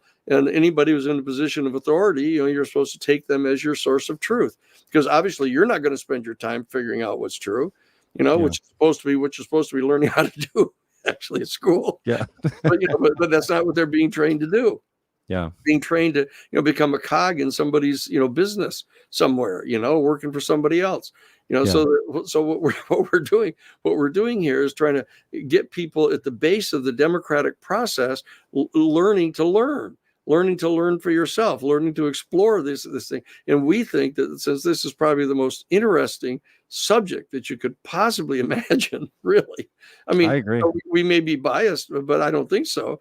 I think any place you go, the minute you start talking about this, people all of a 100%. sudden. All of a sudden they say, oh, well, okay, the New York Times says it's okay. It was even on 60 Minutes. I heard that it was on 60 Minutes. Yeah, so I guess it's okay to talk about it now. I've been interested in this for years, they say, but I never dared talk to anybody about it. And it goes on everywhere, Patrick. Everywhere you go. I hear the same thing. I people I talk to, anyone you bring it up, maybe in a group setting, people may be more joking with it still, but once it's one-on-one conversation, they got their own story. They heard of something. They want to know details. They saw a documentary one time, and they want. So yeah, and it's across the board politically. So that 100%. So we have this opportunity. And classes. Oh yeah, politically, classes, religious, absolutely. everything. Every divisive criteria has been blown through by this, and so what we have here is we have this extraordinary opportunity to help kind of weld our community together around this issue. And the only people standing on the other side of it are the people who've got their hands in the till, that they want to be able to own the patent rights on the technology, et cetera. And you've probably heard the famous story that Jacques Vallée talks about. I think we should tell your people about it in case they hadn't heard it. But when Jacques Vallée was working with the Clinton administration back when they were thinking about divulging some of the information about the UFO stuff, with John Podesta and the rest of the folks. Okay, in the 90s. Said that Jacques Vallée was in a meeting where they were talking about how they might go about doing this, and he was talking to the science advisor for the Clinton administration. And he asked him, he said, well, what's going on the other side of this thing? Why are they pushing back against this? Why are they're fighting so hard against this? And the science advisor said, well, here, let's go outside so we can talk about this, which tells you something right off the bat. Sure. So they're out walking along, and the science advisor turns to him and says, look, let me tell you what I think is emblematic of what's going on here. He said, there's a story about this older man who was coming home from wherever he was one evening, and he's on his way home, and it's getting kind of the beginning of darkness, and he's walking through this field, and he looks down in the grass, and he sees this little light in the grass in the field, and he bends down and looks at it, and it turns out it's a frog. There's a frog, and it's got this little light on its head, and he bends down and he picks the frog up and looks at the frog, and it turns out it's a crown. It's a little crown on the head of the frog. Now, this is the story the science advisor is telling Jacques Vallée, right? It says, there's a crown on the head of the little frog. And the frog looks up at the older man and says, I'm not really a frog. I'm a beautiful princess. And I've been turned into a frog by this wicked sorcerer. And all you have to do is kiss me. And I'll turn back into a beautiful princess, and we'll be married, and we'll have wonderful children. We'll help rule the kingdom together in a positive way. And the old man looks at her and he says, actually, at my age, I think I'll settle for having a talking frog. That's what I was thinking. I would rather have a talking frog. I was thinking. And so what I'm saying is that's the story that the science advisor told Jacques Vallée, is that the people are so tunnel visioned and so narrowly focused on what their own particular assignment is, or their own particular profit motive is, that they're missing out on this extraordinary opportunity that we have here for our entire human family. Out of the princess. Yeah, and so what I want to do is I want to try to maintain an upward, positive, forward, momentum on this, to bring all of us together, to bring all of the different people in the Congress together that don't agree on most anything else, to get the different people in the different religious communities all together to say, look, let's all talk about this. Let's figure out what we can do to solve this. Get all the generations together. Yeah. and say, look at this is going to this may well be the historical point of demarcation that is in the future used to tell time. Is there's a post disclosure dating Interesting. Yeah, yeah. I see of what you our mean. star history. Our actual chronological star history is going to be based upon what's going to happen in the next 7 to 10 years. I mean, Wow. so that we're talking about people got to get with it to try to understand what's really happening here. That's huge. Now, if there was just one announcement that, oh, by the way, president comes on television and says, we've recovered an extraterrestrial non-human spacecraft, and that we've recovered bodies from the craft and that they're not human, but they're obviously highly technologically developed. And so we're in the process of going to reach out to them now. I mean, everybody would be jumping out of their seats, but because there's been such a campaign mounted over the last 50 years to try to quell this thing and to keep it silent so they could try to make weapons out of it, which they view to be their job. That's their assignment. And they view any vehicle that's flying around in our airspace that they don't know about and they're not in charge of as being some potential threat. And they realize that's their assignment. That's their assignment to perceive it as a threat. And that is because they're part of a national security state that we've set up as of the end of the as of the end of World War II. We set up. I don't know if I have a problem with that, though, Danny. If I'm being honest, why shouldn't we look at it as a threat? We don't know what they're doing. I I understand. It's probably better safe than sorry. Well, but you got to understand that's the same exact primitive instinct that one had back when you're a caveman. I'm here in my cave. Oh, look, there's somebody coming across the field. I have to treat them as an enemy. The fact of the matter is that's a primitive kind of. I'm a pretty primitive guy. Well, no, but that's true. And it's a primitive. Not that it's true that you're a primitive guy. But I know what you meant. I played linebacker in college. I'm a pretty primitive guy. It's taken a long time to overcome those kind of instincts I've got. But what I'm saying is that's their job. And then what I'm saying is that we've got to be able to understand that they can't be allowed to be the ones who make policy for our entire country.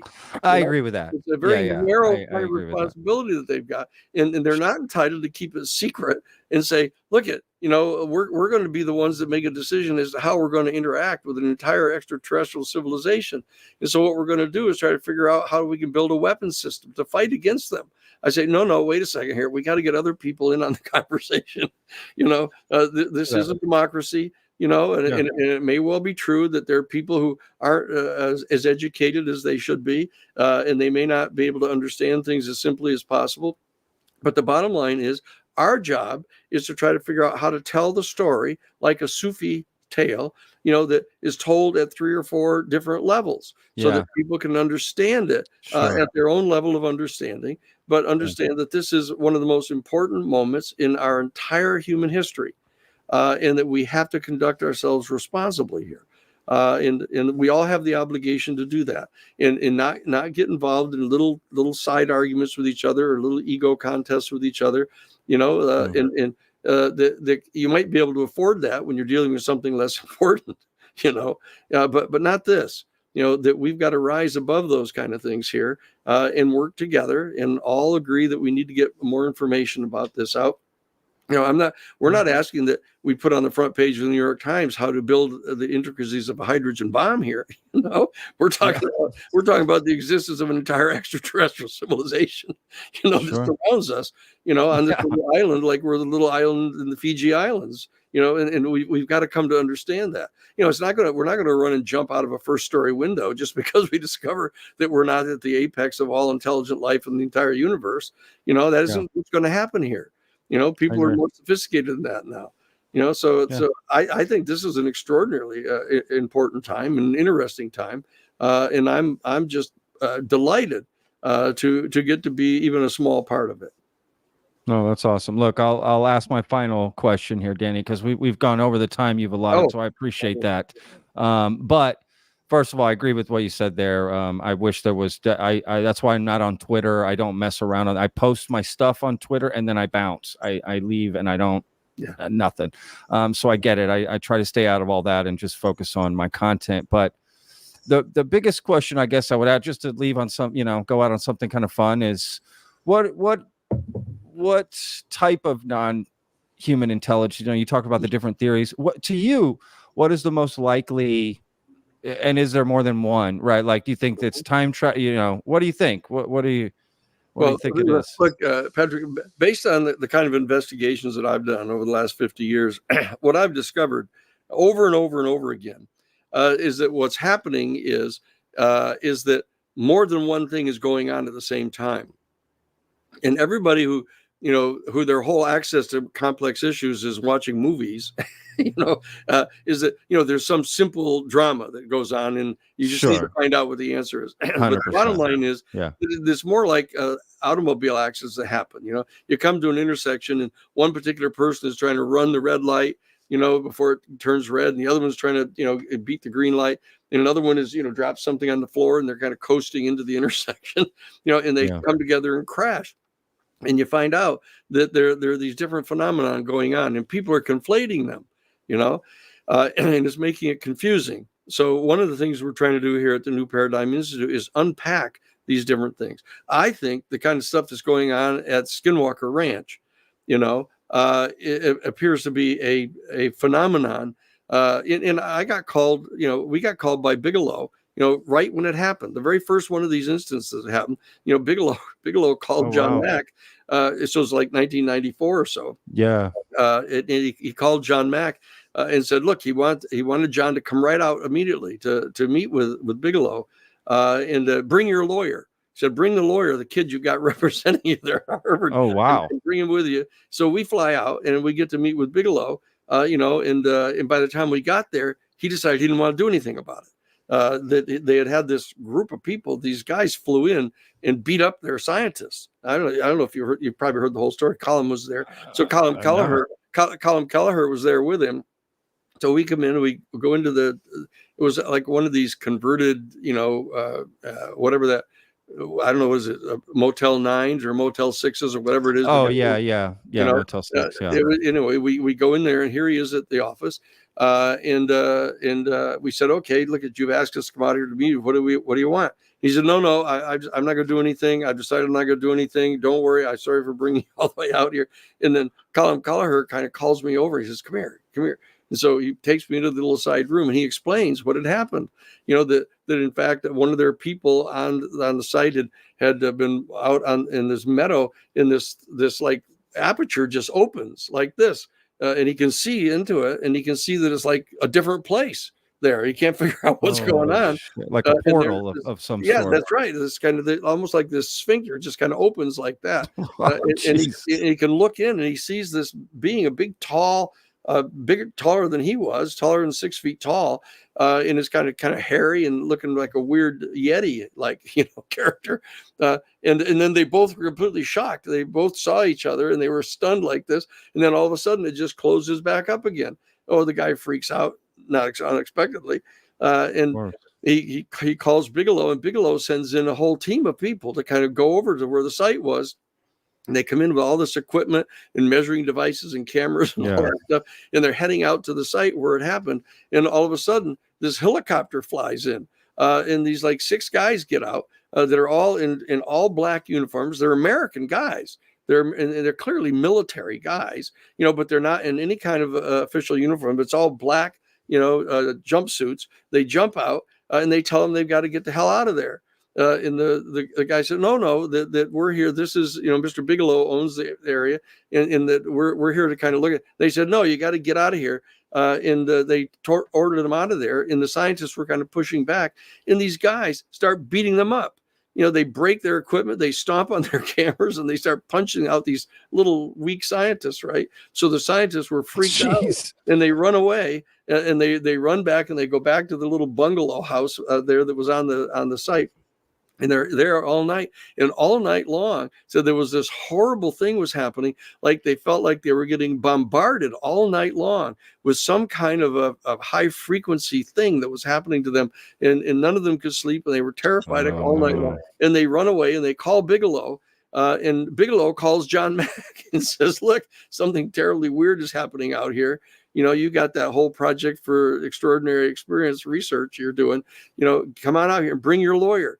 So we come out, as I said, we walk in to meet with him, and he's going, no, look, I've decided I'm not going to really do anything. I don't really want to cause trouble here. And then Kelleher, as I said, pulls me out and tells me the story about what's going on, and I'm going, Wow. fuck, somebody ought to send the shit out of them. Somebody ought to figure out who these guys are and do something about it, right? And he's going, no, I'm not looking for trouble. I don't want, and so I was there right from the very beginning, right from that thing, and so I'm saying something's going on there, but I don't associate it, with UFOs automatically. I say, look, that's interesting. That our position at the New Paradigm Institute, at least our preliminary position, is a pretty simple one. Look at everybody with an intellectual IQ above room temperature realizes that there's extraterrestrial life out there, right?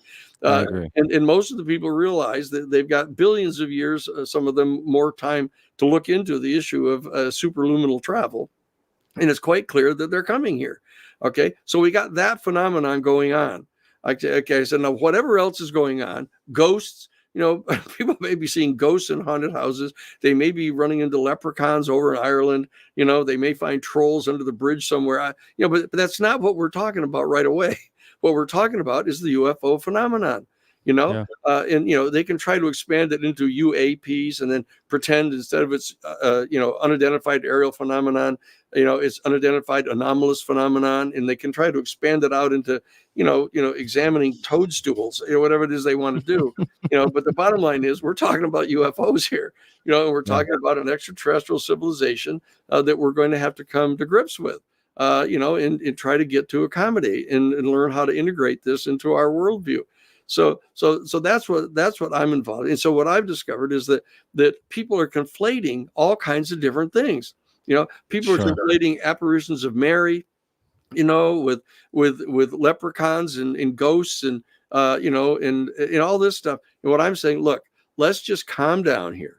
Let's kind of spread these things out in front of us and try to get a look at what the different theories are of what's going on, understand what is getting conflated one with another, and take a look at what we're talking about here. And now when we're talking about the occupants of the UFOs as craft that are actually transporting conscious living beings around, the primary theory is that they come from one of the many extraterrestrial civilizations that we're virtually certain exist. And secondly, there's the fact is that whatever the means of transport is that they're using to get here, it presents as though it's almost extra dimensional, because it sort of materializes and dematerializes, and so therefore people are going, oh wow, that's coming from some other dimension. Well, fine, if that's the way your head works, there's another dimension. But if that's how the particular means of transport manifests itself, you're going to start conflating it with extra dimensionality. Sure. Okay. And of course, then people say, well, once we really cross into this realm, we really realize that their physics are different than our physics, because, they're flying 20,000 miles an hour inside our atmosphere without any friction, and they're coming from 80,000 feet down to the sea level, in 0.7 of 1 second and stopping on a dime. That's 600 G's, and they're all surviving it. And so they've got some entirely different kind of physics that we've got. And so when we really start thinking about physics, one of the surprising things we've discovered is, well, it turns out that time is just one of the dimensions of our three-dimensional world. There's actually a fourth dimension of time.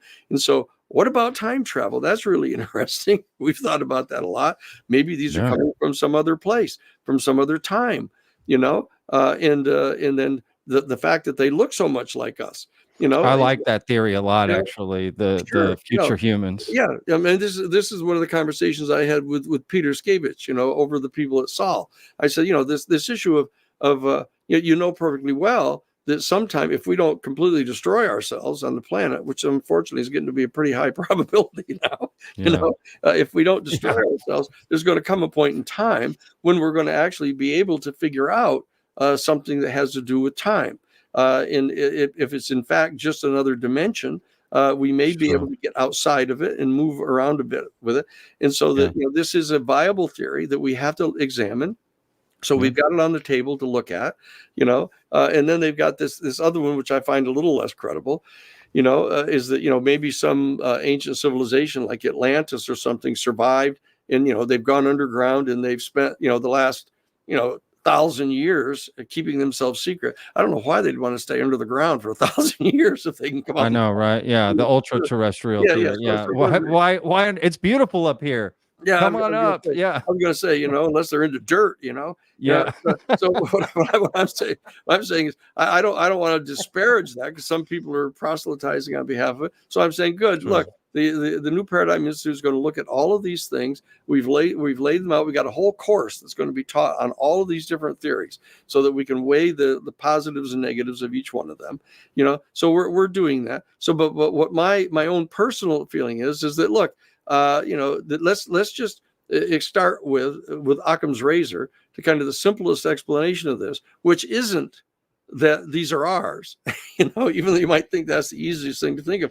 Well, so the SR-71, we got all kinds of things you don't know about, Danny, because you won't accept a security clearance. So we got all kinds of stuff, Yeah, as Lou said, Lou and I were meeting with the board of the people from the Associated Press, kind of an off the record conversation we were having with them. And one of the guys asked the question, where did these things come from? And Lou said, well, the most of the people that have been involved professionally inside the government circles working on this, think that the major premise is that they're probably extraterrestrial. And the guy said, oh, you're really extraterrestrial? You really think they're extraterrestrial? And then Lou said, or they may be extra dimensional. And the guy said, extra dimensional? He said, and he said, or they could be extra temporal. He ran through the little list of them like that. Yeah, he said, but he said the one thing we know, he says, we know that they're not ours, no matter what many people say. Sure. Because they haven't made that much progress really in back engineering some of these things. So that these things that are, he said, and most importantly, we know they're not ours because these things have been being observed by our people since 1947. He said. And he said it right to him, just like that, right? Wow. He said, and so we didn't have anything like this in 1947, So let's be clear. He said, I mean, that is a good point when people bring that up. That's right, and people don't think about it. And he said they surely weren't. They surely weren't the Russians. He said back in 1947. He said back in 1947 we just got done with World War II. He said the Russians lost 20 million people in World War II. He said, that they were tearing up the rail lines that would go into Europe so they could have metal. Totally. He said, so that they didn't have this kind of technology. And he said, surely the Chinese didn't have it. He said, the Chinese, he said in 1947, the major means of transportation for the Chinese, he says, were carts with stone wheels. He said at that point. That's what he said. He said, so, they're not Chinese. Let me tell you that. He said, so, so that we're looking at this, but the major premise seems to be believing that they're probably extraterrestrial. And so that's the main thing we're looking at, so that's where we're going at it from the New Paradigm Institute. Let's start with the kind of the simplest explanation, as strange as that sounds. And the simplest explanation isn't that they're ours. Yeah. And despite the fact that they've been working all this time to try to back engineer them, and I don't doubt that they've figured out some kind of pieces of this, and that they're figuring out how to mask their craft. And and Michael Schrapp, is showing all the different pictures of all the different kind of things they've been experimenting with and all that. But UFOs are not some super secret technology that we developed. And even Stephen Greer, who talks about this all the time, about, they're all 95% of the things you see are all our stuff. I mean, the question is, where'd they get it from? I mean, totally. How many real UFOs do you have to have in order to say, oh, well, there's probably only 2 or 3 extraterrestrial craft that we've got. Okay, good. Let's start there, and realize that, that's something that needs to get looked at. I'm not into beating up on our military people about what kind of weapons systems they're trying to develop. I'm saying, look, if we've got even 1 or 2 real extraterrestrial craft here, that's what I'm trying to talk about. I'm trying to talk about who are these people? Where are they coming from? What are they up to?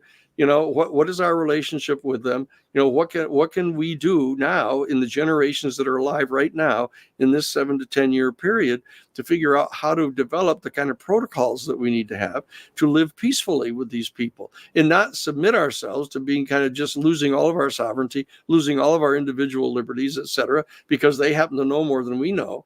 that we've got to come to grips with this, and we've got to have serious conversations about it, because we're past that point now of trying to pretend that they're not real, and that's what the New Paradigm Institute is really doing. And we're hoping that everybody's going to cooperate on this. And all we're trying to do is trying to facilitate that process to get all the people working together, all going in the same direction, stop fighting with each other horizontally, and picking at who said what, and be careful, even a little more careful than I've been upon occasion, not to say anything bad about anybody, just because you're a little piqued over the fact that they were opposing our bill, it's fine. That we're all friends, and let's get this thing solved together.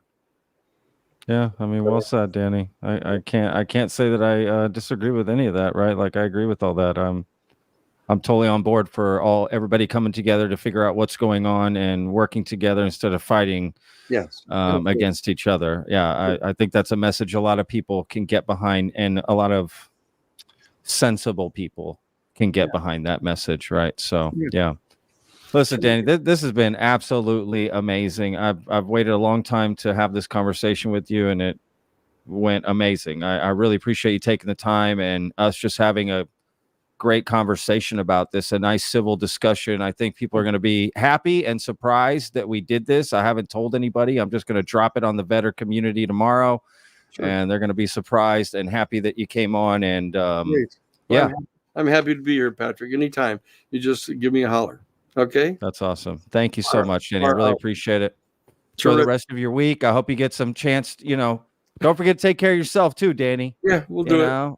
We'll do it. I'll have to remember that sometime. Yeah. Right. Father, on the calendar. Father Dave, you can always rest when you're dead.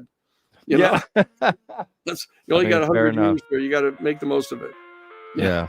No, I hear you for sure. Okay. Well, thank you again, Danny, and my best to Tyler for helping as well. Thank you so much. Terrific. Great. I'll see you again. All right, brother. Okay. Thank you, Danny. Patrick. I live inside my own world of make-believe. Kids screaming in the cradles, profanities. I see the world through ice covered in ink and bleach. Cross